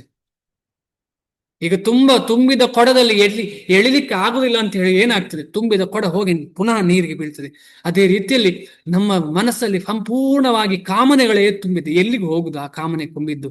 ಕೆಳಗೆ ಬೀಳ್ಬೇಕಷ್ಟೆ. ನಮಗೆ ಏನು ಚಾನ್ಸೇ ಇಲ್ಲ. ಆದ್ರೆ ಚಾನ್ಸ್ ಏನು ಅಂತ ಹೇಳಿದ್ರೆ ಆ ಭಗವದ್ ಭಕ್ತ ಬಂದು ಎಳೆಯುವಂಥದ್ದು ನಮ್ಮನ್ನ. ನಾವು ಅದಕ್ಕೋಸ್ಕರ ಕಾತರದಿಂದ ಕಾಯೋಣ. ಆದರೆ ಭಕ್ತನು ಪೂರ್ಣತೆಯನ್ನು ಪಡೆದಿರುವುದರಿಂದ ಅವನ ಮನಸ್ಸು ಇಂತಹ ಆಸೆಗಳಿಂದ ಕದಡುವುದಿಲ್ಲ. ಕೃಷ್ಣ ಪ್ರಜ್ಞೆಯುಳ್ಳ ಮನುಷ್ಯನಿಗೆ ಯಾವುದರ ಅಗತ್ಯವೂ ಇಲ್ಲ. ಏಕೆಂದರೆ ಭಗವಂತನೇ ಅವನ ಎಲ್ಲ ಐಹಿಕ ಅಗತ್ಯಗಳನ್ನು ಪೂರೈಸುತ್ತಾನೆ. ಆದುದರಿಂದ ಆತನು ಸಮುದ್ರದಂತೆ ಯಾವಾಗಲೂ ತನ್ನಲ್ಲೇ ಪೂರ್ಣತೆ ಇರುವವನು. ಸಮುದ್ರದೊಳಕ್ಕೆ ಹರಿಯುವ ನದಿಯ ನೀರಿನಂತೆ ಬಯಕೆಗಳು ಅವನಿಗೆ ಬರಬಹುದು, ಆದರೆ ಅವನು ತನ್ನ ಚಟುವಟಿಕೆಗಳಲ್ಲಿ ಸ್ಥಿರವಾಗಿ ಇರುತ್ತಾನೆ. ಇಂಪಾರ್ಟೆಂಟ್ ಇದು. ಬಯಕೆ ಬರುದಿಲ್ಲ ಅಂತಿಲ್ಲ, ಆದರೆ ಅವನು ಕೃಷ್ಣ ಪ್ರಜ್ಞೆಯನ್ನ ಮಾಡ್ತಾ ಇರ್ತಾನೆ. ಎಷ್ಟೇ ಮೇಲೆ ಕೆಳಗೆ ಹೋಗ್ಲಿ, ಆದರೆ ಅವನ ಲೈನಲ್ಲೇ ಇರ್ತಾನೆ. ಎಷ್ಟೇ ಬೇಕಿದ್ರೆ ಸರ್ಕಸ್ ಆಗ್ಲಿ ಜೀವನದಲ್ಲಿ, ಆದ್ರೆ ಅವನ ಲೈನಲ್ಲೇ ಇರ್ತಾನೆ. ಯಾವ ಲೈನು? ಭಗವದ್ಭಕ್ತಿಯ ಲೈನ್. ಅದು ಬಿಡುದಿಲ್ಲ. ಏನೇ ಆಗ್ಲಿ, ಜಪ ಬಿಡುದಿಲ್ಲ, ಸಾಧನೆ ಬಿಡುದಿಲ್ಲ, ಭಗವಂತನ ಬಗ್ಗೆ ಚಿಂಕ್ ಮಾಡೋದು, ಚಿಂತನೆ ಮಾಡೋದು ಬಿಡುದಿಲ್ಲ, ಸೇವೆ ಮಾಡೋದು ಬಿಡುದಿಲ್ಲ, ಭಗವಂತನ ಭಕ್ತರ ಸಂಘ ಮಾಡೋದು ಬಿಡುದಿಲ್ಲ. ಇದು ಯಾವುದು ಬಿಡುದಿಲ್ಲ, ಏನೇ ಆಗಲಿ ಜೀವನದಲ್ಲಿ. ನನಗೊಂದು ಉದಾಹರಣೆ ಯಾರೋ ಹೇಳಿದ್ ನೆನಪುಂಟು. ಅವರ ಮನೆಯಲ್ಲಿ ಗಂಡ ಬಿಡುದಿಲ್ಲಂತೆ ಜಪ ಮಾಡ್ಲಿಕ್ಕೆ. ಇವ್ರೇನ್ ಮಾಡ್ತಾರೆ ಅಂತ ಹೇಳಿದ್ರೆ ಜಪಮಾಲೆ ಹಿಡಲಿಕ್ಕೆ ಬಿಡುದಿಲ್ಲ, ಏನಿಲ್ಲ. ಇವರ ಕೈಯಲ್ಲಿ ಕ್ಲಿಕ್ ಮಾಡುವಂಥದ್ದು, ಕ್ಲಿಕ್ಕರ್ ತರ ಈ ತರ ಕ್ಲಿಕ್ಕರ್ ಉಂಟು. ಅವರು ಹೀಗೆ ಮಲಗಿ, ಅಂದ್ರೆ 4 ಗಂಟೆಗೆ ಹೀಗೆ ಬೆಡ್ ಅಲ್ಲಿ ಮಲಗಿ ಇದನ್ನ ಇಟ್ಕೊಂಡು ಜಪ ಮಾಡಿ ಲಾಸ್ಟಿಗೆ ಹೇಳ್ತಾರೆ ನಾನು 16 ರೌಂಡ್ ಆಯ್ತು ಅಂತ. ಎಂತ ಅದ್ಭುತ ವಿಚಾರ ನೋಡಿ. ಅಂದ್ರೆ ಈ ಭಕ್ತಿ ಮಾಡ್ಲಿಕ್ಕೆ ಯಾರಿಗೂ ಕೂಡ ಭಗವಂತನ ಭಕ್ತಿ ಯಾರಿಗೆ ಕೂಡ ಮಾಡಬಹುದು. ಯಾರು ವಿರೋಧ ಮಾಡ್ಲಿಕ್ಕೆ ಸಾಧ್ಯ ಇಲ್ಲ. ವಿರೋಧ ನಮಗೆ ಬಾಹ್ಯವಾಗಿ ಕಾಣಬಹುದು, ಯಾರು ವಿರೋಧ ಮಾಡ್ಲಿಕ್ಕೆ ಸಾಧ್ಯ ಇಲ್ಲ. ಯಾಕೆಂತ ಹೇಳಿದ್ರೆ ಇದು ನಮ್ಮದು ಬಂಧ. ಯಾರೊಟ್ಟಿಗೆ? ಭಗವಂತನ ಜೊತೆ ಇರುವ ಬಂಧ. ಅದನ್ನು ಯಾರಿಂದಲೂ ನಿಲ್ಲಿಸ್ಲಿಕ್ಕೆ ಸಾಧ್ಯ ಇಲ್ಲ. ಆದ ಕಾರಣ ಇದು ನಮಗೆ ಬೇಕು, ನಮ್ಮ ಹೃದಯದಲ್ಲಿ ಬೇಕು, ನಾನು ಇದನ್ನು ಮಾಡ್ತೇನೆ ಅಂತ ಹೇಳಿ ಆಗ ಯಾರು ನಮಗೆ ತೊಂದರೆ ಕೊಡ್ಲಿಕ್ಕೆ ಬರುವುದಿಲ್ಲ. ಸ್ಥಿರವಾಗ್ತೇವೆ ಆಗ ನಾವು. ಇಂದ್ರಿಯ ತೃಪ್ತಿಯ ಬಯಕೆಗಳಿಂದ ಅವನಿಗೆ ಒಂದಿಷ್ಟು ಕ್ಷೋಭೆ ಆಗುವುದಿಲ್ಲ. ನಾವು ಈ ಸ್ಥಿತಿಯಲ್ಲೇ ಇಲ್ಲ. ನಾನಂತೂ ಇಲ್ಲ, ನನಗೆ ಗೊತ್ತಿಲ್ಲ ನೀವು ಯಾರಾದ್ರೂ ಇದರಲ್ಲಿ ಇದ್ದೀರಿ ಅಂತಾದ್ರೂ ಇರಬಹುದು.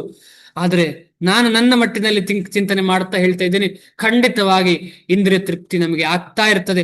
ಈಗ ನಮಗೆ ಇಂದ್ರಿಯ ತೃಪ್ತಿ ಯಾವ ಲೆವೆಲ್ಗೆ ಬಂದಿದೆ ಅಂತ ಹೇಳಿದ್ರೆ, ಕೃಷ್ಣ ಪ್ರಜ್ಞೆಯಲ್ಲೇ ಇಂದ್ರಿಯ ತೃಪ್ತಿ ಮಾಡುವಂತಹ ಲೆವೆಲ್ಗೆ ಬಂದಿದ್ದೇವೆ ನಾವು. ಏನಂತ ಹೇಳಿದ್ರೆ ಅದು ಓಕೆ, ತಪ್ಪಲ್ಲ, ಅದೊಂದು ಸ್ಟೆಪ್ಪೇ. ಆದ್ರೂ ಕೂಡ ಅಲ್ಲಿಗೆ ತಲುಪ್ತೇವೆ ನಾವು. ಏನಂದ್ರೆ ದೇವಸ್ಥಾನಕ್ಕೆ ಹೋಗ್ಬೇಕಲ್ಲ.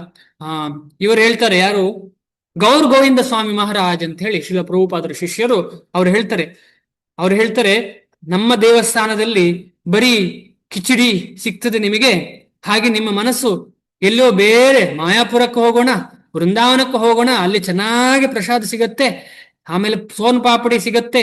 ಈಗ ಎಲ್ರು ವೃಂದಾವನ ಅಂತ ಹೇಳಿದ ತಕ್ಷಣ ವೃಂದಾವನ ಇಸ್ಕಾನ್ನಲ್ಲಿ ಸಿಗುವ ಸೋನು ಪಾಪಡಿಯನ್ನೇ ಥಿಂಕ್ ಮಾಡ್ತಾರೆ. ಯಾಕಂದ್ರೆ ಬೇರೆಲ್ಲ ಕಡೆ ಏನು ಸೋನು ಪಾಪಡಿ ಮಾಡ್ತಾರೆ ನಮಗೆಲ್ಲ ಗೊತ್ತು ಯಾವ ರೀತಿ ಮಾಡ್ತಾರೆ ಅಂತ. ಆದ್ರೆ ವೃಂದಾವನ ದೇವಸ್ಥಾನದಲ್ಲಿ ಮಾಡುವಂತ ಸೋನ್ ಪಾಪಡಿ ತುಂಬಾ ಶುದ್ಧವಾದಂತ ಸೋನ್ ಪಾಪಡಿ ಮಾಡ್ತಾರೆ. ಹೋಗೋಣ, ವರ್ಷಕ್ಕೆ ಒಂದು ಸಲ ಆದ್ರೂ ಆ ಸೋನ್ ಪಾಪಡಿ ತಗೊಳ್ಳಿಕ್ಕೆ ಹೋಗುವ ಅಂದ್ರೆ ಅದರ ಅರ್ಥ ಪ್ರಸಾದನೇ. ಆದ್ರೆ ಮನಸ್ಸಲ್ಲಿ ನಮಗೇನೋ ಬಯಕೆ ಇದೆ ಅಂತ ಅರ್ಥ. ಆ ಬಯಕೆ ಒಳ್ಳೆ ಉದ್ದೇಶ, ಪ್ರಸಾದ ಸೇವನೆಯ ಉದ್ದೇಶ. ಆದರೆ ಇಲ್ಲಿ ಸಿಗುವಂತಹ ಸಾಮಾನ್ಯವಾದಂತಹ, ನೋಡ್ಲಿಕ್ಕೆ ಸಾಮಾನ್ಯವಾದಂತಹ ಪ್ರಸಾದಕ್ಕೆ ನಾವು ವ್ಯತ್ಯಾಸ ಕಾಣ್ತಾ ಇದ್ದೇವೆ. ಪ್ರಸಾದ ಎಲ್ಲವೂ ಪ್ರಸಾದವೇ, ಭಗವಂತನ ಪ್ರಸಾದವೇ. ಆ ರೀತಿಯಲ್ಲಿ ನಾವು ಅದರಲ್ಲಿ ಕೂಡ ಸ್ಥಿರನಾಗ್ಬೇಕು. ನಾವು ಅದರಲ್ಲಿ ಕೂಡ ಡಿಸ್ಟರ್ಬೆನ್ಸ್ ಇರಬಾರದು ನಮಗೆ.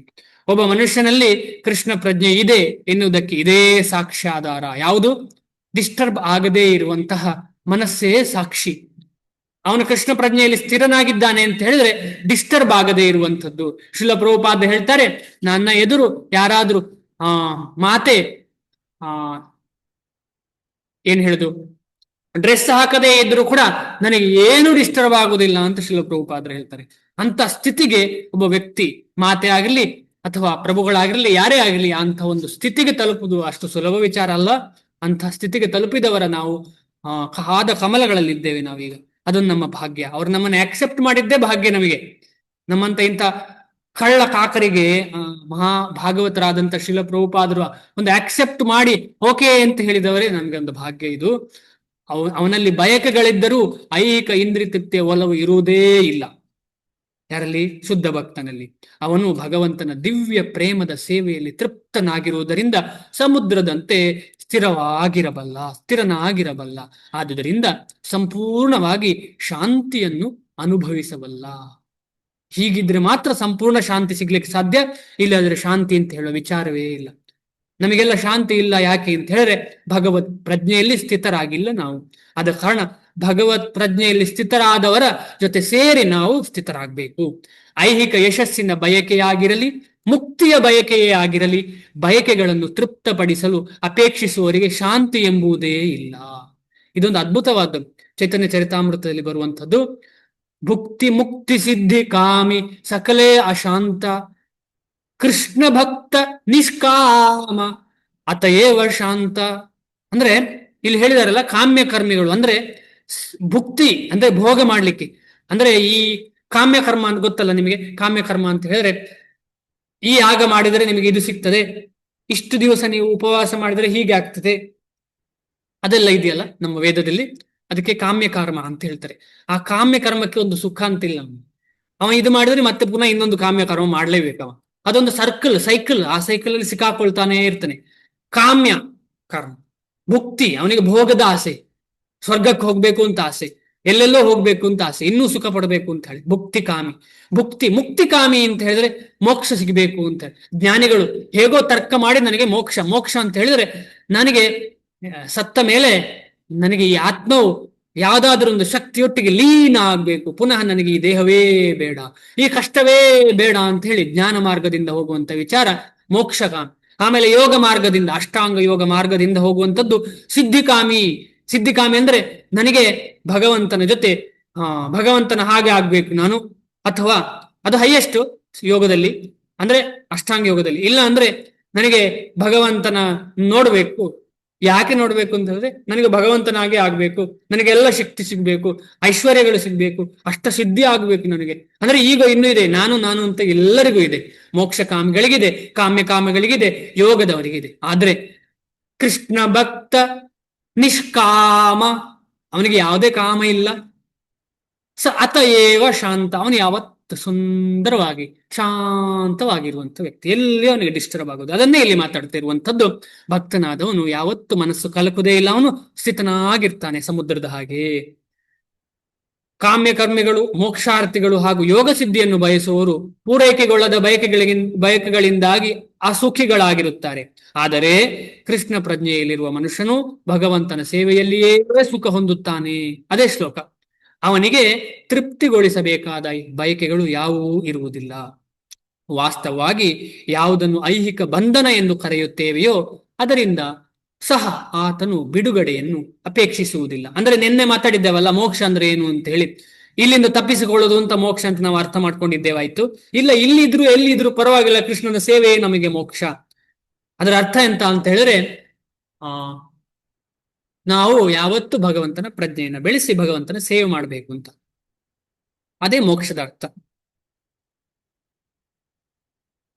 ಮುಕ್ತಿ ಅರ್ಥ. ಮುಕ್ತಿ ಹಿತ್ವಾ ಅನ್ಯಥಾರೂಪಂ ಸ್ವರೂಪೇನ ವ್ಯವಸ್ಥಿತಿ ಅಂತ ಹೇಳ್ತಾರೆ ಶಾಸ್ತ್ರ.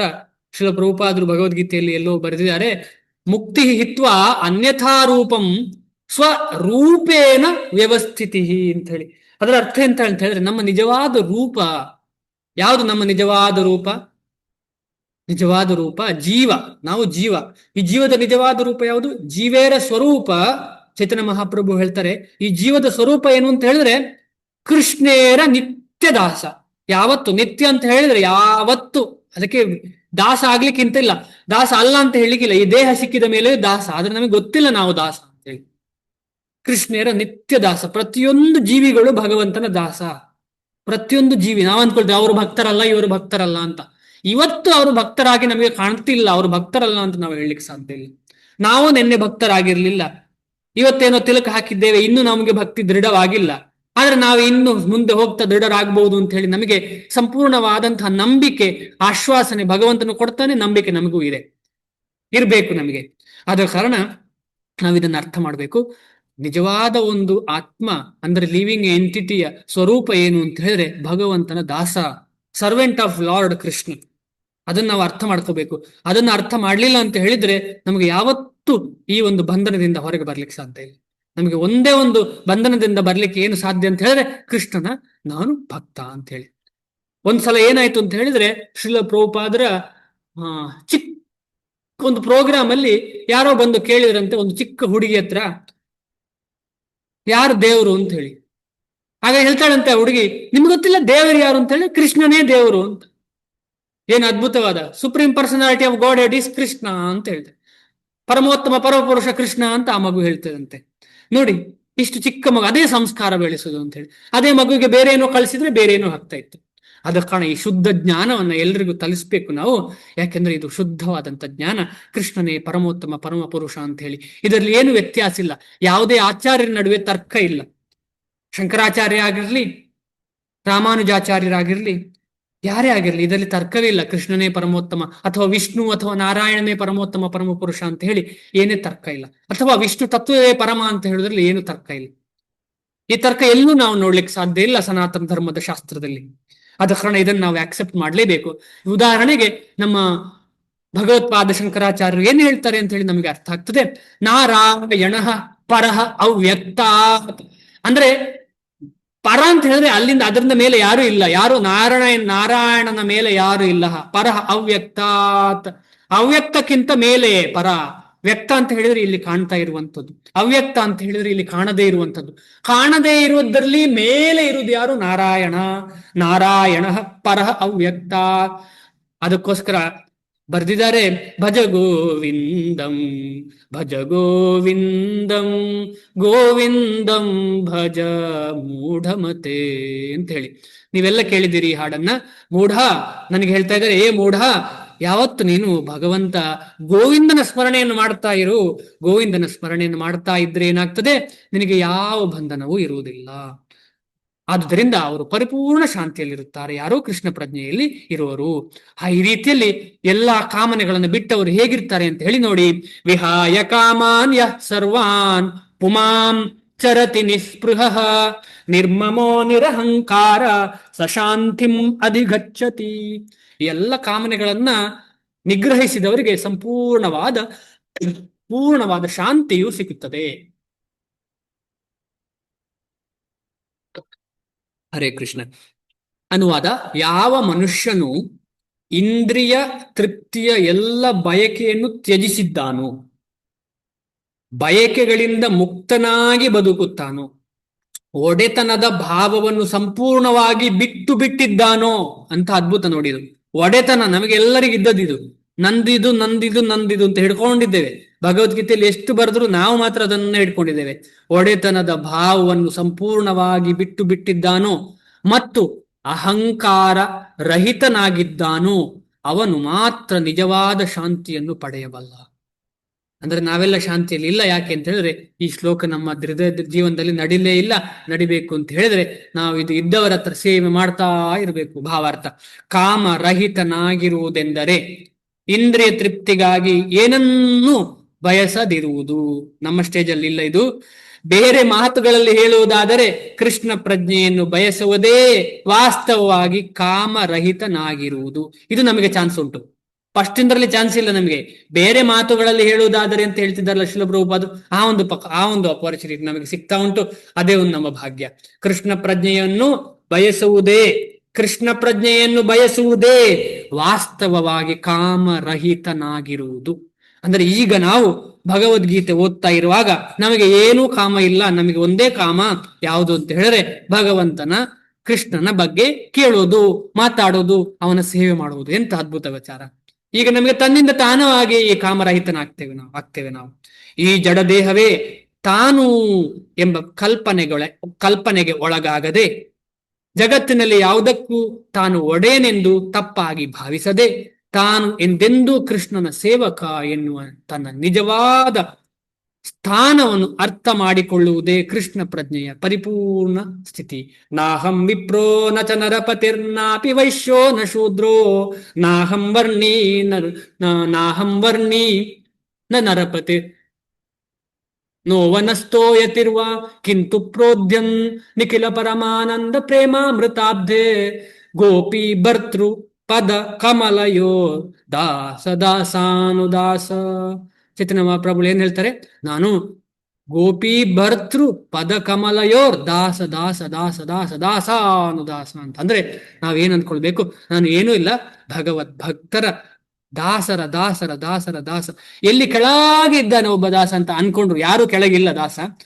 ಅಂದ್ರೆ ಪರಂಪರೆಯಲ್ಲಿ ಕೆಳಗೆ ಅಂದ್ರೆ ಪ್ರಭುಪಾದರ ಕೆಳಗೆ ಪ್ರಭುಪಾದರ ಡಿಸೈಪಲ್ಸ್ ಇನ್ನೊಬ್ರು ಅಂತ ಕೆಳಗೆ ನಾನಿದ್ದೇನೆ ಅಂತ ಹೇಳಿ ತಿಳ್ಕೊಳ್ಳೋದೇ ನಿಜವಾದ ಕೃಷ್ಣ ಭಕ್ತನ ಮನಸ್ಸು. ಅದಕ್ಕೆ ನಾವು ಇಂಪಾರ್ಟೆಂಟ್. ನಾವು ಎಷ್ಟೇ ಭಾಷಣ ಮಾಡ್ಲಿ, ಎಷ್ಟೇ ಅದರ ಬಗ್ಗೆ ಮಾತಾಡ್ಲಿ, ನಮ್ಗೆ ಗೊತ್ತಿರ್ಬೇಕು ನಾವು ಇದೆಲ್ಲ ಮಾಡುದು ಭಗವಂತನ ಸೇವೆ, ಭಕ್ತರ ಸೇವೆ. ಭಕ್ತರಿಗೆ ಇದೆಲ್ಲ ಗೊತ್ತು, ಆದ್ರೆ ನಾನೊಂದು ಭಗವಂತನ ಒಂದು ಕಾರಣನಾಗ್ತಿದ್ದೇನೆ ಅಷ್ಟೇ ಅಂತ ಹೇಳಿ ನಮ್ಗೆಲ್ರಿಗೂ ಗೊತ್ತಿದ್ದ ವಿಚಾರ ಇದು.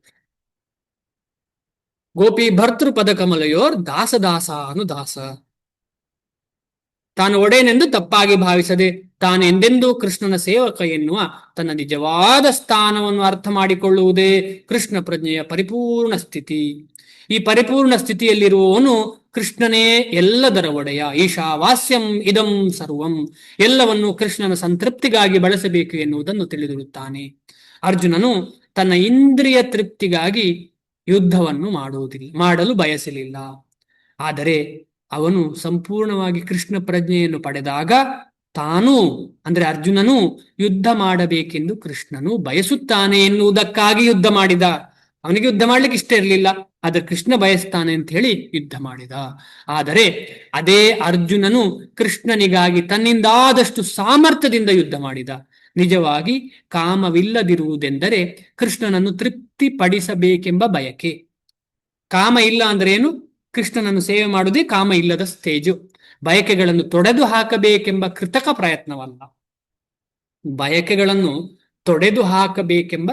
ಪ್ರಯತ್ನವಲ್ಲ. ಇದನ್ನು ನಾವು ಮುಂಚೆ ಕೂಡ ಕೇಳಿದ್ದೇವೆ. ಜೀವನು ಬಯಕೆಗಳಿಲ್ಲದೆ ಅಥವಾ ಇಂದ್ರಿಯಗಳಿಲ್ಲದೆ ಇರಲು ಸಾಧ್ಯವಿಲ್ಲ. ಆದರೆ ಆತನು ಬಯಕೆಗಳ ಗುಣವನ್ನು ಬದಲು ಮಾಡಬೇಕು. ಡೈವರ್ಷನ್. ಅದಕ್ಕೆ ಈ ದಾರಿ ಬೇಡ, ಈ ದಾರಿಯಲ್ಲಿ ಹೋಗು ಅಂತ ಮನಸ್ಸಿಗೆ, ಇಂದ್ರಿಯಕ್ಕೆ ಹೇಳಬೇಕು. ಈ ದಾರಿ ಬೇಡ, ಈ ದಾರಿ ಹೋಗು, ಅಷ್ಟೇ ವಿಚಾರ. ಅಷ್ಟೇ ಭಗವದ್ಭಕ್ತಿ ಅಂದ್ರೆ. ಐಹಿಕವಾಗಿ ಬಯಕೆಗಳಿಲ್ಲದ ಮನುಷ್ಯನಿಗೆ ಎಲ್ಲವೂ ಕೃಷ್ಣನಿಗೆ ಸೇರಿದುದು. ಈಶಾವಾಸ್ಯಂ ಇದಂ ಈಶಾವಾಸ ವಾಸ್ಯಂ ಇದಗಂ ಸರ್ವಂ ಎಂದು ತಿಳಿದಿರುತ್ತದೆ. ಆದುದರಿಂದ ಆತನು ಹುಸಿಯಾಗಿ ಯಾವುದರ ಮೇಲಿನ ಒಡೆತನವನ್ನು ಸಾಧಿಸುವುದಿಲ್ಲ. ಈ ಅಲೌಕಿಕ ಜ್ಞಾನಕ್ಕೆ ಆತ್ಮ ಸಾಕ್ಷಾತ್ಕಾರವೇ ಆಧಾರ. ಆತ್ಮ ಸಾಕ್ಷಾತ್ಕಾರವೆಂದರೆ ಆಧ್ಯಾತ್ಮಿಕ ವ್ಯಕ್ತಿತ್ವದಲ್ಲಿ ಪ್ರತಿಯೊಂದು ಜೀವಿಯು ಎಂದೆಂದಿಗೂ ಕೃಷ್ಣನ ಒಂದು ವಿಭಿನ್ನಾಂಶ. ಆದುದರಿಂದ ಜೀವಿಯ ನಿರಂತರ ಸ್ಥಾನವು ಕೃಷ್ಣನ ಸ್ಥಾನಕ್ಕೆ ಸಮವಾಗಿಯಾಗಲಿ ಅದಕ್ಕಿಂತ ಉನ್ನತವಾಗಿಯಾಗಲಿ ಇರುವುದಿಲ್ಲ ಎನ್ನುವುದನ್ನು ಸಂಪೂರ್ಣವಾಗಿ ತಿಳಿದುಕೊಳ್ಳುವುದು. ನಾವು ಭಗವಂತನ ಒಂದು ಸಾಮರ್ಥ್ಯಕ್ಕೆ ಸಮಾನವಾಗಿಯೂ ಆಗ್ಲಿಕ್ಕಿಲ್ಲ, ಉನ್ನತವಾಗಿ ಆಗ್ಲಿಕ್ಕೆ ಸಾಧ್ಯ ಇಲ್ಲ. ಅಸಮ ಊರ್ಧ್ವ ಅಂತ ಹೇಳ್ತಾರೆ ಭಗವಂತನಿಗೆ. ಅಸಮ ಊರ್ಧ್ವ, ಅವನಿಗೆ ಸಮಾನವಾಗ್ಲಿಕ್ಕೆ ನಾವು ಸಾಧ್ಯವಿಲ್ಲ, ಅವರಿಂದ ಮೇಲೆ ಆಗ್ಲಿಕ್ಕೂ ಸಾಧ್ಯ ಇಲ್ಲ. ಕೃಷ್ಣ ಪ್ರಜ್ಞೆಯ ಅರಿವೇ ನಿಜವಾದ ಶಾಂತಿಯ ಮೂಲ ಸೂತ್ರ. ನಿಜವಾದ ಸೂತ್ರ ಏನು ಅಂತ ಹೇಳಿದ್ರೆ, ಕೃಷ್ಣ ಪ್ರಜ್ಞೆಯನ್ನ ನಾವು ಪುನಃ ನಾವು ಉರಿಸ್ಬೇಕು, ಅರಿವು ಮಾಡ್ಕೋಬೇಕು. ನಮ್ಮಲ್ಲಿ ಇದೆ, ಅದನ್ನು ಉರಿಸ್ಬೇಕು. ಇನ್ನು ಕೃಷ್ಣ ಪ್ರಜ್ಞೆ ನಮ್ಮ ಪ್ರಜ್ಞೆ ಅಂತ ಹೇಳಿದ್ರೆ, ನಮ್ಮ ಮನಸ್ಸಲ್ಲಿರುವ ಯೋಚನಾ ಲಹರಿಗಳು ಸಂಪೂರ್ಣವಾಗಿ ಕೃಷ್ಣ ಪ್ರಜ್ಞೆಯಾಗಬೇಕು. ಅದನ್ನೇ ಬ್ರಹ್ಮಸ್ಥಿತಿ ಅಂತ ಹೇಳುವಂಥದ್ದು. ಏಷಾ ಬ್ರಾಹ್ಮಿ ಸ್ಥಿತಿ ಪಾರ್ಥ ನೈನಾಂ ಪ್ರಾಪ್ಯ ವಿಮುಹ್ಯತಿ ಸ್ಥಿತ್ವಾ ಸ್ಯಾಮಂತ ಕಾಲೇಪಿ ಬ್ರಹ್ಮಂ ನಿರ್ವಾಣ ಮೃಚ್ಛತಿ. ಈ ಬ್ರಾಹ್ಮಿ ಸ್ಥಿತಿ ಅಂದ್ರೆ ಏನು, ಎಷ್ಟು ಚೆನ್ನಾಗಿ ಕೊಟ್ಟಿದ್ದಾರೆ ಇಲ್ಲಿ. ಬ್ರಾಹ್ಮಿ ಸ್ಥಿತಿ ಅಂತ ಹೇಳಿದ್ರೆ, ಬ್ರಹ್ಮನ್ ಅಂದ್ರೆ ಭಗವಂತನ ಭಕ್ತ ಅಂತ ಹೇಳುವ ಒಂದು ಸ್ಥಿತಿಯನ್ನೇ ಬ್ರಾಹ್ಮಿ ಸ್ಥಿತಿ ಅಂತ ಹೇಳುವಂಥದ್ದು. ಸಂಪೂರ್ಣವಾಗಿ ಭಗವಂತನ ಭಕ್ತಿಯಲ್ಲೇ ಮನಸ್ಸನ್ನ ಕೇಂದ್ರೀಕರಿಸಿದ್ರೆ ಅದೇ ಬ್ರಾಹ್ಮಿ ಸ್ಥಿತಿ ಅಂತ ಹೇಳುವಂಥದ್ದು. ಅದನ್ನ ಅರ್ಥ ಮಾಡ್ಕೊಳ್ಳಿಕ್ಕೆ ಪ್ರಯತ್ನ ಪಡೋಣ. ಇದು ಆಧ್ಯಾತ್ಮಿಕ ಮತ್ತು ದೇವ ಸಮ್ಮತ ಬದುಕಿನ ರೀತಿ. ಇದನ್ನು ಸಾಧಿಸಿದ ಅನಂತರ ಮನುಷ್ಯನು ಭ್ರಮೆಗೆ ಒಳಗಾಗುವುದಿಲ್ಲ. ಸಾವಿನ ಗಳಿಗೆಯಲ್ಲೂ ಮನುಷ್ಯನು ಈ ಸ್ಥಿತಿಯಲ್ಲಿದ್ದರೆ ಭಗವದ್ಧಾಮವನ್ನು ಪ್ರವೇಶಿಸುತ್ತಾನೆ. ಆದ ಕಾರಣ ಸುಮ್ಮನೆ ಭಗವದ್ಧಾಮಕ್ಕೆ ಹೋಗ್ಲಿಕ್ಕೆ ಆಗುದಿಲ್ಲ. ಭಗವದ್ಧಾಮಕ್ಕೆ ಹೋಗ್ಬೇಕಿದ್ರೆ ಸಾವಿನ ಗಳಿಗೆಯಲ್ಲಿ ಕೂಡ ಈ ಬ್ರಾಹ್ಮಿ ಸ್ಥಿತಿಯಲ್ಲಿ ಇರ್ಬೇಕು ನಾವು.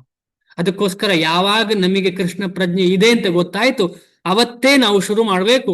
ಆಗ ನಮಗೆ ಏನಾಗ್ತಾರೆ, ಕೊನೆಯವರೆಗೆ ಅದು ಅಭ್ಯಾಸ ಆಗಿ ಸಾವಿನ ಸಮಯದಲ್ಲಿ ನಮಗೆ ಭಗವಂತನದ್ದೇ ಚಿಂತನೆ ಆಗ್ತದೆ. ಅದಕ್ಕೋಸ್ಕರ ನಾವೇನ್ ಮಾಡ್ಬೇಕು, ನಿತ್ಯವೂ ಇದನ್ನ ಮಾಡ್ಬೇಕು. ಅದಕ್ಕೆ ಪ್ರಹ್ಲಾದ ಮಹಾರಾಜರು ಹೇಳ್ತಾರೆ, ಕೌಮಾರಂ ಆಚರೇತ್ ಪ್ರಾಜ್ಞ. ಯಾರಿಗೆ ಭಗವಂತನೇ ಎಲ್ಲ ಸರ್ವಸ್ವ ಅಂತ ಸ್ವಲ್ಪ ಆದ್ರೂ ಗೊತ್ತಾಗಿದೆ, ಕ್ಲೂ ಗೊತ್ತಾಗಿದೆ, ಅವನು ಆಗ್ಲೇ ಕೌಮಾರ. ಅವನು ಗೊತ್ತಾದ ದಿನವೇ ಕೌಮಾರ ಅಂದ್ರೆ ಚಿಕ್ಕ ಹುಡುಗ. ಅದೇ ಅವನ ಜೀವನದ ಚಿಕ್ಕ ಹುಡುಗ. ನನಗೆ ಈಗಲೇ ಶುರು ಆಯ್ತು ಇದು ಅಂದ್ರೆ, ನಾನು ಈಗ ತಾನೇ ನನಗೆ ಕೃಷ್ಣ ಪ್ರಜ್ಞೆ ಸಿಕ್ಕಿದೆ, ಕೃಷ್ಣ ಪ್ರಜ್ಞೆ ಸಿಕ್ಕಿದ್ದೆ ನನಗೆ ಹುಟ್ಟು, ಈಗಿಂದಲೇ ನಾನು ಶುರು ಮಾಡ್ತೇನೆ ಸಂಪೂರ್ಣವಾಗಿ ಕೃಷ್ಣ ಪ್ರಜ್ಞೆಯಲ್ಲಿ ನನ್ನನ್ನು ನಾನು ತೊಡಗಿಸಿಕೊಳ್ಳಿಕ್ಕೆ ಅಂತೇಳಿ. ಹಾಗೇನಾಗ್ತದೆ, ಅದೇ ಅಭ್ಯಾಸ ಮುಂದೆ ಹೋಗಿ ಹೋಗಿ ಹೋಗಿ ಹೋಗಿ ಸಾವಿನ ಸಮಯದಲ್ಲಿ ನಮಗೆ ಭಗವಂತನ ಸ್ಮರಣೆ ಆಗ್ತದೆ. ಅಕಸ್ಮಾತ್ತಾಗಿ ಸ್ಮರಣೆ ಆಗಿಲ್ಲ ಅಂತ ಹೇಳಿದ್ರು ಕೂಡ ಏನಾಗ್ತದೆ, ಭಗವಂತನೇ ಬಂದು ನಮ್ಮನ್ನ ಕರ್ಕೊಂಡು ಹೋಗ್ತಾನೆ. ಪದ್ಮಪುರಾಣ ಹೇಳ್ತದೆ, ಯದಿ ವಾತಾದಿ ದೋಷೇನ ಯೋ ಮದ್ಭಕ್ತ ಮಾಂ ನ ಚ ಸ್ಮರೇತ್ ಅಹಂ ಸ್ಮರಾಮಿ ಮದ್ಭಕ್ತ ನಯಾಮಿ ಪರಮಾಂ ಗತಿಂ. ಪರಮೋತ್ತಮ ಗತಿಯಾದಂತಹ ಭಗವದ್ಧಾಮಕ್ಕೆ ನಾನು ಕರ್ಕೊಂಡು ಹೋಗ್ತೇನೆ. ನನ್ನ ಭಕ್ತನಿಗೆ ಕಫವಾತಗಳಿಂದ ನನ್ನನ್ನು ಸ್ಮರಣೆ ಮಾಡ್ಲಿಕ್ಕೆ ಆಗ್ಲಿಲ್ಲ ಅಂದ್ರೆ ನಾನೇ ಬಂದು ಅವನಿಗೆ ಸ್ಮರಣ ಶಕ್ತಿ ಕೊಟ್ಟು ನನ್ನ ಕಡೆ ಕರ್ಕೊಂಡು ಹೋಗ್ತೇನೆ. ಏನು ಭಗವಂತ ದಯಾಮಯಿ ನೋಡಿ, ಎಂತಹ ಮಹಾದಯಾಮಯಿ. ನಾವೇನ್ ಮಾಡಬೇಕು ಅಷ್ಟೇ, ಭಗವಂತನ ಪ್ರಜ್ಞೆಯನ್ನು ಬೆಳೆಸಿಕೊಳ್ಳಿಕ್ಕೆ ಪ್ರಯತ್ನ, ಭಗವಂತನ ಬಗ್ಗೆ ಹೇಳಲಿಕ್ಕೆ ಪ್ರಯತ್ನ. ಇದರಿಂದ ಏನಾಗ್ತದೆ ಅಂತ ಹೇಳಿದ್ರೆ, ಸಂಪೂರ್ಣವಾಗಿ ಭಗವಂತನಿಗೆ ಕೃಪೆ ಕೊಡ್ಲಿಕ್ಕೆ ಬಯಕೆ ಶುರುವಾಗ್ತದೆ. ಆ ಬಯಕೆ ಬರುದು ಯಾವಾಗ ಅಂತ ಹೇಳಿದ್ರೆ, ನಮ್ಮ ಪ್ರಯತ್ನ ಕೊಡಬೇಕು ಅದಕ್ಕೆ. ಭಾವಾರ್ಥ, ಮನುಷ್ಯನು ಕೃಷ್ಣ ಪ್ರಜ್ಞೆಯನ್ನು ಅಥವಾ ದೈವೀ, ಇದು ತುಂಬಾ ಇಂಪಾರ್ಟೆಂಟ್, ಅದಕ್ಕೆ ಹೇಳಿ ದೈವೀ ವರ್ಣಾಶ್ರಮ ಅಂತ ಹೇಳ್ತಾರೆ. ದೈವೀ ವರ್ಣಾಶ್ರಮ ಅಂತ ಹೇಳಿದ್ರೆ ಭಗವಂತನನ್ನ ಮುಂದೆ ಇಟ್ಟುಕೊಂಡು ಮಾಡುವಂತ ಎಲ್ಲಾ ಕೈಂಕರ್ಯವರು.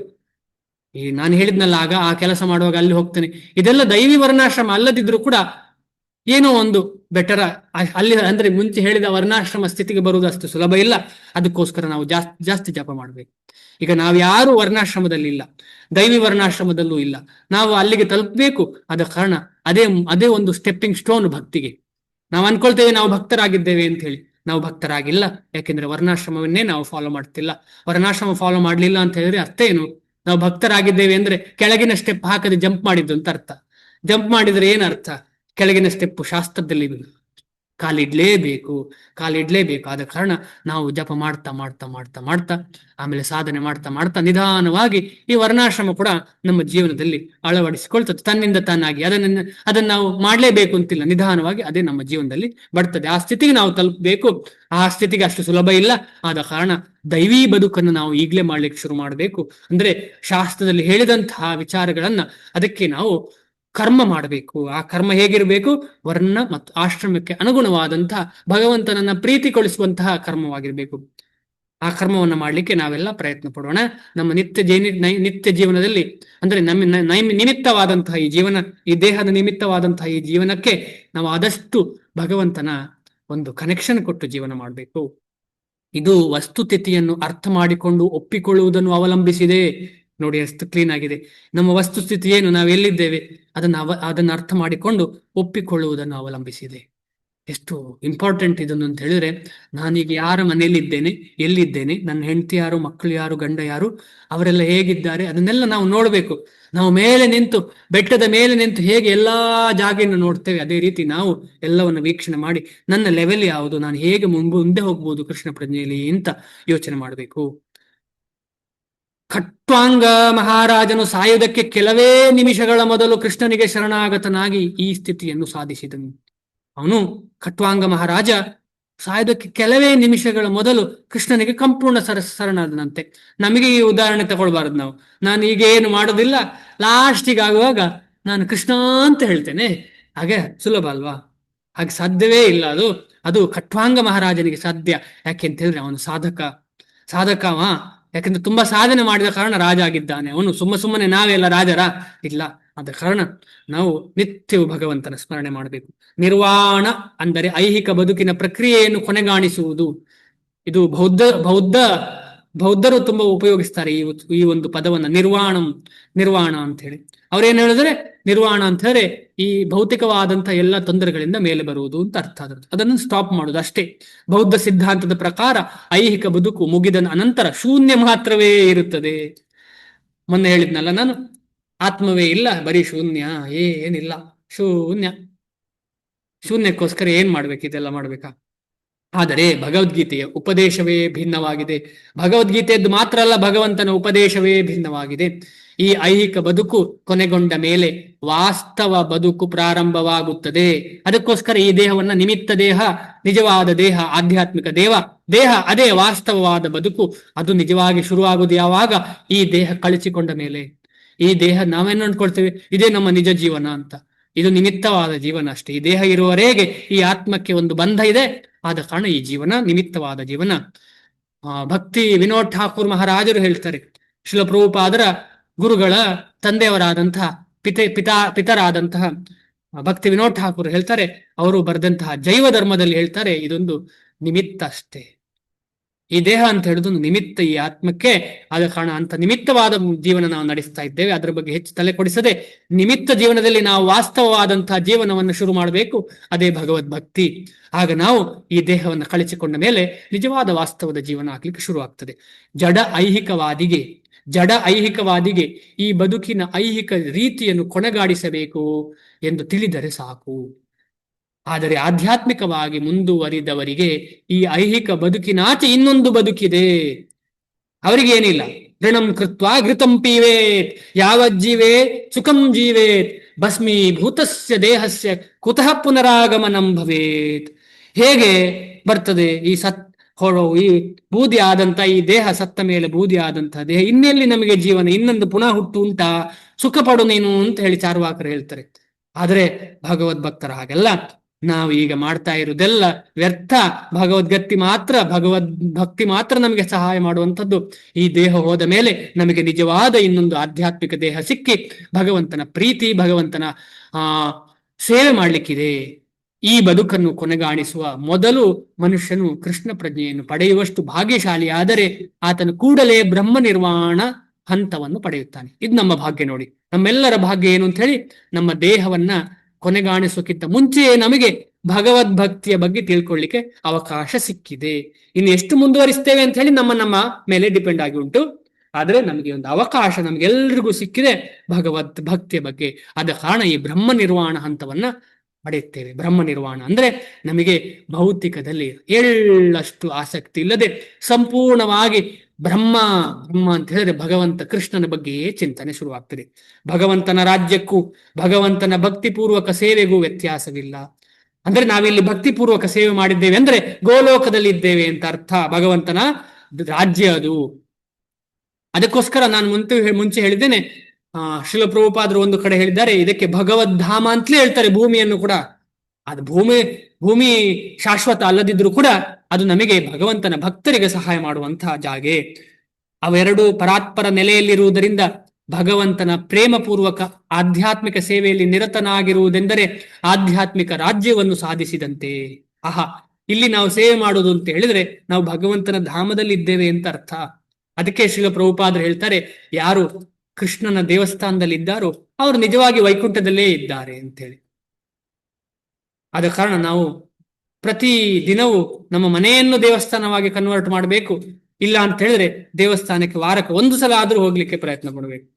ಅಲ್ಲಿ ಹೋಗುದು ಸುಮ್ಮನೆ ಪಟ್ಟಾಂಗ ಹೊಡಲಿಕ್ಕಲ್ಲ, ಸುಮ್ಮನೆ ಮಾತಾಡ್ಲಿಕ್ಕಲ್ಲ, ಭಗವಂತನ ಭಜನೆ, ಭಗವಂತನ ಬಗ್ಗೆ ಕೇಳುವುದು, ಭಗವಂತನ ಸೇವೆಗೋಸ್ಕರ ಹೋಗ್ಬೇಕು. ಐಹಿಕ ಜಗತ್ತಿನಲ್ಲಿ ಇಂದ್ರಿಯ ತೃಪ್ತಿಯ ಚಟುವಟಿಕೆಗಳಿರುತ್ತವೆ, ಆಧ್ಯಾತ್ಮಿಕ ಜಗತ್ತಿನಲ್ಲಿ ಕೃಷ್ಣ ಪ್ರಜ್ಞೆಯ ಚಟುವಟಿಕೆಗಳಿರುತ್ತವೆ. ನಾವು ಇಲ್ಲೇ ಕೃಷ್ಣ ಪ್ರಜ್ಞೆಯ ಚಟುವಟಿಕೆಗಳು ಮಾಡಿದರೆ ಏನಾಗ್ತದೆ, ನಮಗೆ ಮುಂದೆ ಭಗವಂತನ ಪ್ರಜ್ಞೆ ಸಂಪೂರ್ಣವಾಗಿ ದೃಢವಾಗ್ತದೆ. ಈ ಬದುಕಿನಲ್ಲೇ ಕೃಷ್ಣ ಪ್ರಜ್ಞೆಯನ್ನು ಸಾಧಿಸುವುದೆಂದರೆ ಬ್ರಹ್ಮನನ್ನು ಕೂಡಲೇ ಸಾಧಿಸಿದಂತೆ. ಕೃಷ್ಣ ಪ್ರಜ್ಞೆಯಲ್ಲಿ ಸ್ಥಿರವಾಗಿರುವವನು ಆಗಲೇ ಭಗವಂತನ ರಾಜ್ಯವನ್ನು ಪ್ರವೇಶಿಸಿರುತ್ತಾನೆ. ಬ್ರಹ್ಮನ್ ಅಂದರೆ ಜಡಕ್ಕೆ ವಿರುದ್ಧವಾದದ್ದು, ಅಂದ್ರೆ ಚೇತನ. ಜಡ ಅಲ್ಲ, ಚೇತನ ಬ್ರಹ್ಮನ್ ಅಂದ್ರೆ. ಅದಕ್ಕೆ ಹೇಳಿ ಸತ್ ಚಿತ್ತ ಆನಂದ, ಚೇತನ, ಸತ್ಯವಾದಂಥ ಚಿತ್ತಾದಂಥ ಚೇತನ ಬ್ರಹ್ಮನ್. ಆದುದರಿಂದ ಬ್ರಾಹ್ಮಿ ಸ್ಥಿತಿ ಎಂದರೆ ಐಹಿಕ ಚಟುವಟಿಕೆಗಳ ನೆಲೆಯಲ್ಲಿ ಇಲ್ಲದಿರುವುದು, ಈ ದೇಹ ಬಂಧನದಲ್ಲಿ ಇಲ್ಲದೆ ಇರುವಂಥದ್ದು. ಭಗವದ್ಗೀತೆಯು ಭಗವಂತನ ಭಕ್ತಿಪೂರ್ವಕ ಸೇವೆಯಲ್ಲಿ ಮುಕ್ತಿ ಪಡೆದ ಸ್ಥಿತಿ ಎಂದು ಪರಿಗಣಿಸುತ್ತದೆ. ಸಗುಣಾನ್ ಸಮತೀತೇತಾನ್ ಬ್ರಹ್ಮಭೂಯಾಯ ಕಲ್ಪತೆ, ಮುಂದೆ ಬರ್ತದೆ ಭಗವದ್ಗೀತೆಯಲ್ಲಿ ಈ ಶ್ಲೋಕ. ಆದುದರಿಂದ ಐಕ ಬಂಧನದಿಂದ ಬಿಡುಗಡೆಯೇ ಬ್ರಾಹ್ಮಿ ಸ್ಥಿತಿ. ಶ್ರೀಲ ಭಕ್ತಿ ವಿನೋದ ಠಾಕೂರರು ಭಗವದ್ಗೀತೆಯ 2ನೇ ಅಧ್ಯಾಯವು ಇಡೀ ಗ್ರಂಥದಲ್ಲಿರುವುದನ್ನೆಲ್ಲ ಹೇಳುತ್ತದೆ ಎಂದು ಸಂಕ್ಷೇಪವಾಗಿ ಹೇಳಿದ್ದಾರೆ. ಭಗವದ್ಗೀತೆಯ ವಸ್ತುಗಳು ಕರ್ಮಯೋಗ, ಜ್ಞಾನಯೋಗ ಮತ್ತು ಭಕ್ತಿಯೋಗ. 2ನೇ ಅಧ್ಯಾಯದಲ್ಲಿ ಇಡೀ ಗ್ರಂಥದ ತಿರುಳಾಗಿ ಕರ್ಮಯೋಗ ಮತ್ತು ಜ್ಞಾನಯೋಗವನ್ನು ಸ್ಪಷ್ಟವಾಗಿ ಚರ್ಚಿಸಿದೆ ಮತ್ತು ಭಕ್ತಿಯೋಗದ ಕ್ಷಣ ನೋಟವನ್ನು ನೀಡಿದೆ. ಇಲ್ಲಿಗೆ ಶ್ರೀಮದ್ ಭಗವದ್ಗೀತೆಯ ಗೀತಾ ಸಾರ ಸಂಗ್ರಹ ಎಂಬ 2ನೇ ಅಧ್ಯಾಯದ ಭಕ್ತಿ ವೇದಾಂತ ಭಾವಾರ್ಥವು ಮುಗಿಯಿತು. ಶ್ರೀಲ ಪ್ರಭುಪಾದರಿಗೆ ಜಯವಾಗಲಿ, ಶ್ರೀಮದ್ ಭಗವದ್ಗೀತೆಗೆ ಜಯವಾಗಲಿ, ಭಗವಂತ ಶ್ರೀಕೃಷ್ಣನಿಗೆ ಜಯವಾಗಲಿ, ಭಗವದ್ಭಕ್ತರಿಗೆ ಜಯವಾಗಲಿ. ಹರೇ ಕೃಷ್ಣ. ಏನಾದರೂ ಪ್ರಶ್ನೆ, ಏನಾದರೂ ಸಂಶಯ, ಆಮೇಲೆ ಏನಾದರೂ ನಾನೇನಾದರೂ ತಪ್ಪು ಹೇಳಿದ್ರಲ್ಲಿ ದಯವಿಟ್ಟು ತಿದ್ದಬೇಕಾಗಿ ಕೇಳ್ಕೊಳ್ತೀನಿ. ರಾಧಾ ಮಾತಾಜಿ ಪ್ಲೀಸ್ ಹೇಳಿ. ಹರೇ ಕೃಷ್ಣ ಪ್ರಭು, ದಂಡವತ್ ಪ್ರಣಾಮ್ ಪ್ರಭು. ದಂಡವತ್ ಪ್ರಣಾಮ್ ಮಾತಾಜಿ. ಪ್ರಭು 2-3 ಪ್ರಶ್ನೆ ಇದೆ ಪ್ರಭು. ಹಾ, 2-3 ಪ್ರಶ್ನೆ ಇದೆ ನನ್ನ ಕಡೆಯಿಂದ ಪ್ರಭು. ಹೇಳಿ ಮಾತಾಜಿ. ಪ್ರಭು, ಮೊದಲನೇ ಪ್ರಶ್ನೆ ಬಂದು, ನಿನ್ನೆ ಹೇಳಿದ್ರಿ ನೀವು ಮುಕ್ತಾತ್ಮರ ಬಗ್ಗೆ ಹೇಳಿದ್ರಿ. ಇವತ್ತು ಇದು ಅಷ್ಟಾಂಗ ಯೋಗ ಮಾಡಿದ್ರೆ ಅವ್ರಿಗೆ ಮೋಕ್ಷ ಸಿಗುತ್ತೆ ಅಂತ ಹೇಳಿದ್ರಿ ಪ್ರಭು. ಅದು ನನ್ಗೆ ಸ್ವಲ್ಪ ನೆಟ್ವರ್ಕ್ ಅವಾಗ ಇಶ್ಯೂ ಆಗ್ಬಿಡ್ತು. ಮೋಕ್ಷ ಸಿಗ್ತದೆ ಅಂತ ಹೇಳಿದ್ರೆ ಮೋಕ್ಷ ಸಿಕ್ಕಿದ್ರು ಶಾಂತಿ ಇರುವುದಿಲ್ಲ ಅವರಿಗೆ. ಭುಕ್ತಿ ಮುಕ್ತಿ ಸಿದ್ಧಿ ಕಾಮಿ ಸಕಲಿ ಅಶಾಂತ ಅಂತ ಚೈತನ್ಯ ಚರಿತಾಮೃತದಲ್ಲಿ ಬರ್ತದೆ. ಭುಕ್ತಿ ಅಂದ್ರೆ ಭೋಗದ ಆಸೆ ಇರುವವನಿಗೆ ಯಾವತ್ತೂ ಶಾಂತಿ ಸಿಗ್ಲಿಕ್ಕೆ ಸಾಧ್ಯ ಇಲ್ಲ. ಮುಕ್ತಿ ಕೂಡ ಆಸೆಯೇ ಒಂದು ಮುಕ್ತಿ ಅಂತ ಹೇಳಿದ್ರೆ ಒಂದು ಆಸೆ. ಆ ಮುಕ್ತಿ ಆಸೆ ಇರಬಾರ್ದು, ಭುಕ್ತಿಯ ಆಸೆ ಇರಬಾರ್ದು, ಮುಕ್ತಿಯ ಆಸೆ ಇರಬಾರ್ದು, ಆಮೇಲೆ ಸಿದ್ಧಿಯ ಆಸೆ ಇರಬಾರ್ದು. ಯಾವ್ದ್ರ ಆಸೆ ಇರಬೇಕು? ಭಗವಂತನ ಸೇವೆಯೇ ನಿಜವಾದ ಮುಕ್ತಿ. ಅದು ನಿನ್ನೆ ಕೂಡ ನಾವು ಡಿಸ್ಕಷನ್ ಮಾಡಿದ್ದೇವೆ. ನ ಧನಂ ನ ಜನಂ ನ ಸುಂದರೀಂ ಕವಿತಾಂ ವಾ ಜಗದೀಶ ಕಾಮಯೇ ಮಮ ಜನ್ಮನಿ ಜನ್ಮನಿ ಈಶ್ವರೇ ಭವತಾದ್ ಭಕ್ತಿ ಅಹೈತುಕೀ ತ್ವಯಿ. ನನಗೆ ಎಷ್ಟಾದ್ರೂ ಜನ್ಮ ಸಿಗ್ಲಿ, ಆ ಎಲ್ಲ ಜನ್ಮದಲ್ಲಿ ಭಗವಂತನ ಭಕ್ತಿಯಲ್ಲಿ ಸಂಪೂರ್ಣವಾಗಿ ಸೇವೆಯಲ್ಲಿ ನಮಗೆ ಆ ಒಂದು ಅವಕಾಶ ಸಿಗ್ಲಿ ಅಂತ ಹೇಳಿ ಚೈತನ್ಯ ಮಹಾಪ್ರಭುಗಳು ಹೇಳ್ತಾರೆ. ಅದೇ ಅದೇ ಪ್ರಭು, ನಿಜವಾದ ಇವಾಗ ಮುಕ್ತಿ. ಏನ್ ಇವಾಗ ಯೋಗ ಮಾಡ್ತೀವಿ, ಯೋಗ ಮಾಡ್ಬೇಕಾದ್ರೆ ನಾವ್ ಆ ರೀತಿ ನಮ್ಮ ಶರೀರನ ಇಟ್ಕೋಬಹುದು, ಅಷ್ಟಾಂಗ ಯೋಗ ಅಲ್ಲಿ ನಾವು ಸಿದ್ಧಿ ಪಡ್ಕೋಬಹುದು. ಅಂದ್ರೆ ಇಂದ್ರಿಯಗಳಿಗೆ ನಾವು ಉಸಿರಾಟವನ್ನು ನಿಲ್ಸಿದ್ರೆ ನಾವು ಎಷ್ಟು ಬ್ರಹ್ಮನ್ ಸಾಕ್ಷಾತ್ಕಾರ ಆಗ್ತೀವಿ, ಈ ರೀತಿ ಎಲ್ಲ ಹೇಳ್ತಾರಲ್ಲ ಪ್ರಭು. ಅದಕ್ಕೆ ಕೇಳ್ದೆ ಪ್ರಭು. ಕರೆಕ್ಟ್ ಅಲ್ಲ, ಇದೆಲ್ಲ ಕರೆಕ್ಟ್. ಆದ್ರೆ ಯಾವ ಯುಗಕ್ಕೆ ಅಂತ ಹೇಳುದು ತುಂಬಾ ಇಂಪಾರ್ಟೆಂಟ್. ಹ್ಮ್ ಹ್ಮ್ ಹ್ಮ್ ಈಗ ಭಕ್ತಿ ಯೋಗ ಇದೆಲ್ಲ ಯೋಗವೇ. ಯೋಗ ಯಾವತ್ತು ನಾವು ಯೋಗವನ್ನು ಅಲ್ಲ ಅಂತ ಹೇಳಿಕ್ ಸಾಧ್ಯ ಇಲ್ಲ. ಕರ್ಮಯೋಗವೂ ಯೋಗವೇ, ಜ್ಞಾನ ಯೋಗವೂ ಯೋಗವೇ. ಆದ್ರೆ ಈ ಯುಗಕ್ಕೆ ಅಲ್ಲ. ನಮಗೆ ಎಷ್ಟು ವರ್ಷ ಇದೆ, ನನಗೆ ನಾಳೆ ಏನಂತ ಗೊತ್ತಿಲ್ಲ, ನನ್ನ ಇಂದ್ರಿಯ ನಿಗ್ರಹ ಇಲ್ಲ. ಇಲ್ಲಿ ಹೇಳ್ತಾರೆ 1 ದಿವಸ ನೀವು ಯೋಗ ಮಾಡಿ ಆಮೇಲೆ ನಿಮಗೆ ಸಾಕ್ಷಾತ್ಕಾರ ಆಗ್ತದೆ, 10 ನಿಮಿಷ ಕೂತ್ಕೊಂಡು ಧ್ಯಾನ ಮಾಡಿ ಆಮೇಲೆ ಸಾಯುವಾಗ ನಿಮಗೆ ಮುಕ್ತಿ ಸಿಗ್ತದೆ. ಸಾಧ್ಯವೇ ಇದು? ಸಾಧ್ಯವಿಲ್ಲ. ಅದೇ ರೀತಿ ಹೇಳ್ತಾರಲ್ಲ ಪ್ರಭು, ಮುಕ್ತಿ ಹಂಗೆ ಸಿಗುವಂತದ್ದು, ನಮ್ಮ ಇಂದ್ರಿಯಗಳನ್ನ ಸ್ಥಿರವಾಗಿ ನಿಲ್ಲಿಸಬಹುದು ಅಂತ ಹೇಳ್ತಾರೆ ಪ್ರಭು. ಅದು ಈಗ ಅದು ನಮ್ಗೆ ಕ್ಲಿಯರ್ ಆಯ್ತಲ್ಲ, ಇಲ್ಲಿ ಪರಮಾತ್ಮ ಪರಮಪುರುಷನೇ ಹೇಳ್ತಾ ಇದ್ದೇನೆ ಸಾಧ್ಯ ಇಲ್ಲ ಅಂತ. ಪ್ರಭು, 2ನೇ ಪ್ರಶ್ನೆ ಪ್ರಭು.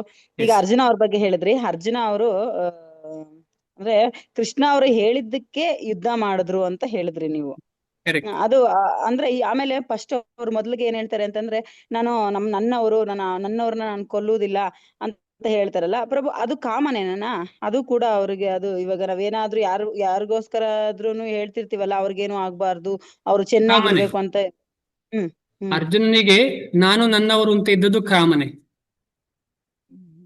ಅದಕ್ಕೆ ಶಿಲ ಪ್ರಭುಪಾದರು ಹೇಳ್ತಾರೆ ಇದೆಲ್ಲ ಸೆನ್ಸ್ ಗ್ರಾಟಿಫಿಕೇಶನ್ ಅಂತ. ಸರಿ ಪ್ರಭು. ಮತ್ತೆ ಅವ್ರು ಕೃಷ್ಣ ಅವ್ರು ಹೇಳಿದ್ರು ಅಂತಾನೆ ಯುದ್ಧ ಮಾಡ್ತಾರ ಪ್ರಭು ಯುದ್ಧ ಮಾಡಿದ್ದು ಹಾಗಾದ್ರೆ? ಅವ್ರು ಕೃಷ್ಣ ಹೇಳ್ತಾರೆ. ಯಾಕಂದ್ರೆ ಕೃಷ್ಣ ಹೇಳಿದ್ರೆ ರೆಡಿ. ಅಂದ್ರೆ ಕೃಷ್ಣನ ಸೇವೆ ಅದು. ನನಗೋಸ್ಕರ ಯುದ್ಧ ಮಾಡ್ತಾ ಇಲ್ಲ, ಕೃಷ್ಣನಿಗೋಸ್ಕರ ಯುದ್ಧ ಮಾಡ್ತಾ ಇದ್ದೇನೆ. ಕೃಷ್ಣ ಏನ್ ಹೇಳ ಅಂದ್ರೆ ಅದು ಹೇಗೆ ನಮ್ಮ ಜೀವನದಲ್ಲಿ ಅಳವಡಿಸುದು ಅಂತ ಹೇಳಿದ್ರೆ, ಗುರು ಆಮೇಲೆ ನಮಗಿಂತ ಮೇಲೆ ಮಿಗಿಲಾದಂತಹ ವೈಷ್ಣವರು ಏನೇನ್ ಹೇಳ್ತಾರೆ ಅದನ್ನು ಮಾಡ್ಲಿಕ್ಕೆ ಪ್ರಯತ್ನ ಪಡೋದು, ಅವರ ಸೂಚನೆಗೆ ಅನುಗುಣವಾಗಿ ಜೀವನ ಮಾಡೋದು. ಇದೇ ಯುದ್ಧ ನಮ್ಮದು. ಇದೇ ನಿಜವಾದ ಯುದ್ಧ ಮಾಡುವಂಥದ್ದು. ಇಲ್ಲದಿದ್ರೆ ಸುಮ್ಮನೆ ನಮಗೆ ಬೇಕಾದ ಹಾಗೆ ಯುದ್ಧ ಮಾಡೋದಲ್ಲ. ಸೊ ನಿಜವಾದ ಯುದ್ಧ ಅಂತ ಹೇಳಿದ್ರೆ ಭಗವಂತನ ನೇರವಾದ ವಚನಕ್ಕೆ ಅನುಗುಣವಾಗಿ ನಾವು ಕೆಲಸ ಮಾಡುವಂಥದ್ದು. ಅದಕ್ಕೆ ನಮಗೆ ಗುರುಗಳ ಅಗತ್ಯ. ಅದಕ್ಕೆ ನಮಗೆ ಗುರುಗಳ ಅಗತ್ಯ. ಆ ಗುರುವಿಂದ ಸೂಚನೆ ಸಿಗ್ತದೆ ನಮಗೆ, ಹೀಗೆ ಮಾಡ್ಬೇಕು, ನೀವು ಹೀಗೆ ಮಾಡ್ಬೇಕು. ಒಂದೇ ದಿನದಲ್ಲಿ ಅದು ಆಗದೇ ಇರಬಹುದು, ಆದ್ರೆ ನಮ್ಮ ಮನಸ್ಸಲ್ಲಿ ದೃಢವಾಗಿ ಅದು ಮಾಡ್ತೇನೆ, ನಾನು ಮಾಡ್ಬೇಕು, ಅವ್ರು ಹೇಳಿದ್ದನ್ನು ಮಾಡ್ಬೇಕು. ನೇರವಾಗಿ ಅವರು ಹೇಳದೇ ಇರಬಹುದು. ಈಗ ಶ್ರೀಲ ಪ್ರಭುಪಾದರು ಇಷ್ಟೆಲ್ಲ ಹೇಳ್ತಿದಾರಲ್ಲ, ನಮ್ಗೆ ಗೊತ್ತಾಗ್ತಾ ಉಂಟು ನಮ್ಮ ಜೀವನ ಹೇಗಿರ್ಬೇಕು ಅಂತ ಹೇಳಿ. ನಿಧಾನವಾಗಿ ದಿನ ಹೋದಾಗೆ ಇದು ಓದ್ತಾ ನಮ್ಮ ಹೃದಯದಲ್ಲಿ ಮನಸ್ಸಲ್ಲಿ ದೃಢವಾಗಿ ನಾವು ಆ ಜೀವನವೇ ನನಗೆ ಇಂಪಾರ್ಟೆಂಟ್, ಹೀಗೆ ಅವರು ಶ್ರೀಲ ಪ್ರಭುಪಾದರು ಹೇಳಿದ ಹಾಗೆ ನನಗೆ ಜೀವನ ಮಾಡಬೇಕು, ಅದೇ ನನಗೆ ಇಂಪಾರ್ಟೆಂಟ್ ಅಂತ ಅನ್ನಿಸ್ಲಿಕ್ಕೆ ಶುರು ಆಗ್ತದೆ. ಅದೇ ಕೃಷ್ಣನ ಏಮ್ ಆಗಿರ್ತದೆ. ಕೃಷ್ಣನು ಅದೇ ಬಯಸುದು. ಆಚಾರ್ಯರು ಏನು ಬಯಸ್ತಾರೆ ಅದೇ ಕೃಷ್ಣರು. ಯಾಕಂದ್ರೆ ಕೃಷ್ಣ ಬಯಸುದನ್ನೇ ಆಚಾರ್ಯರು ಬಯಸುದು. ಯಾಕಂದ್ರೆ ಒಂದೇ ಲೈನಲ್ಲಿ ಇರುವಂತದ್ದು ಅದು, ಬೇರೆ ಬೇರೆ ಲೈನಲ್ಲಿ ಅಲ್ಲ. ಕೃಷ್ಣ ಏನೋ ಚಿಂತೆ ಮಾಡುದು, ಭಗವಂತನ ಭಕ್ತರೇನೋ ಚಿಂತೆ ಮಾಡುದು ಏನೂ ಇಲ್ಲ. ಭಗವಂತನ ಭಕ್ತರು ಒಂದೇ. ಯಾವುದರಲ್ಲಿ ಒಂದೇ ಅಂತ ಹೇಳಿದ್ರೆ ಅವರ ಸೇವೆ, ಯೋಚನೆಯ ಲಹರಿಯಲ್ಲೆಲ್ಲ ಒಂದೇ. ಆದ ಕಾರಣ ನಾವು ಭಗವಂತನ ಭಕ್ತರಾದಂತಹ ಗುರುಗಳನ್ನು ಏನು ಹೇಳ್ತಾರೆ ಅಂತ ಹೇಳಿದ್ರೆ, ಯಸ್ಯ ಪ್ರಸಾದಾತ್ ಭಗವತ್ ಪ್ರಸಾದೋ ಅಂತ ಹೇಳ್ತಾರೆ. ಯಾರು? ವಿಶ್ವನಾಥ ಚಕ್ರವರ್ತಿ ಠಾಕೂರ್ ಹೇಳ್ತಾರೆ, ಭಗವಂತನ ಭಕ್ತಿ ಹೇಗೆ ಸಿಕ್ತದು ಅಂತ ಹೇಳಿದ್ರೆ ಭಗವದ್ ಭಕ್ತರಾದಂತಹ ಗುರುವಿನ ಒಂದು ಸೇವೆ ಮಾಡ್ತಾ ಅವರ ಕೃಪೆಯಿಂದ ಮಾತ್ರ ಸಿಗ್ಲಿಕ್ಕೆ ಸಾಧ್ಯ ಅಂತ ಹೇಳಿ. ಆಮೇಲೆ ಅವರು ಸಾಕ್ಷಾತ್ ಹರಿತ್ವೇನ, ಅವರು ಸಾಕ್ಷಾತ್ ಹರಿಯೇ ಅಂತ ಹೇಳ್ತೇವೆ. ಅಂದ್ರೆ ನರರೂಪಿ ಹರಿ ಅವರು ಅಂತ. ನರರೂಪಿ ಹರಿ ಅಂದ್ರೆ ದೇಹ ಇಟ್ಟುಕೊಂಡಿರೋ ಹರಿ. ಹರಿ ಅಂದ್ರೆ ಏನು ಅರ್ಥ? ಅದ್ರ ಹರಿಯನ್ನೇ ನಮ್ಮ ಹತ್ರ ಕರ್ಕೊಂಡು ಬರ್ತಾ ಇದ್ದವರು, ಹರಿಯ ಬಗ್ಗೆ ನಮಗೆ ಹೇಳ್ತಾ ಇರೋರು, ಹರಿಯ ವಿಧವಾಗಿ ಅಂದ್ರೆ ಹರಿಯಿಂದ ಭಿನ್ನವಾಗಿ ಏನಿಲ್ಲ ಅವರ ಜೀವನ. ಅಂತಹ ವ್ಯಕ್ತಿಗಳ ಸಂಘ ನಮಗೆ ಸಿಗ್ಬೇಕು, ಆಗ್ಲೇ ನಮಗೆ ಜೀವನ ಖಂಡಿತವಾಗಿ ಬದಲಾಗುತ್ತದೆ. ಅಂಥ ವ್ಯಕ್ತಿಗಳ ಸಂಘ ಈಗಾಗಲೇ ಸಿಕ್ಕಿದೆ ಭಗವದ್ಗೀತೆ ಮುಖಾಂತರ. ಆದ ಕಾರಣ ನಾವು ಇನ್ನೂ ಈ ಭಗವದ್ಗೀತೆ ಚರ್ಚೆ ಮಾಡ್ತಾ ಹಾತೊರಿಬೇಕು, ನಾವು ಯಾವಾಗ ನಮಗೆ ನಿಜವಾದ ಗುರು ಸಿಗ್ತಾರೆ ಅಂತ ಹೇಳಿ. ನಾವೆಲ್ಲ ಆ ರೀತಿಯಲ್ಲಿ ಗುರುವಿಗೆ ಹಂಬಲಿಸಬೇಕು. ಆ ಹಂಬಲಿಸ್ತಾ ಏನಾಗ್ತದೆ ಅಂತ ಹೇಳಿದ್ರೆ, ನಿಧಾನವಾಗಿ ಕೃಷ್ಣ ಒಳಗಡೆಯಿಂದ ಪ್ರೇರೇಪಿಸಿ ನಮಗೆ ಅಂತಹ ಗುರುಗಳು ಸಿಗ್ತಾರೆ. ನಾವು ಗುರುವನ್ನ ಆಕ್ಸೆಪ್ಟ್ ಮಾಡ್ತೇವೆ ಅಂತ, ಇಲ್ಲಾಂದ್ರೆ ಯಾರನ್ನೋ ಆಕ್ಸೆಪ್ಟ್ ಮಾಡ್ತೇವೆ ನಾವು. ಯಾರೋ ಅಲ್ಲೊಬ್ರು ಇಲ್ಲೊಬ್ರು ಯಾರನ್ನೋ ಓಕೆ, ಯಾಕಂದ್ರೆ ನಮಗೆ ಆ ಒಂದು ಜ್ಞಾನವೇ ಇರುವುದಿಲ್ಲ. ಆದ ಕಾರಣ ನಾವು ಇದಕ್ಕೆ ಮೆಡಿಟೇಷನ್ ಮಾಡಬೇಕು. ಎಸ್ ಮಾತಾಜಿ.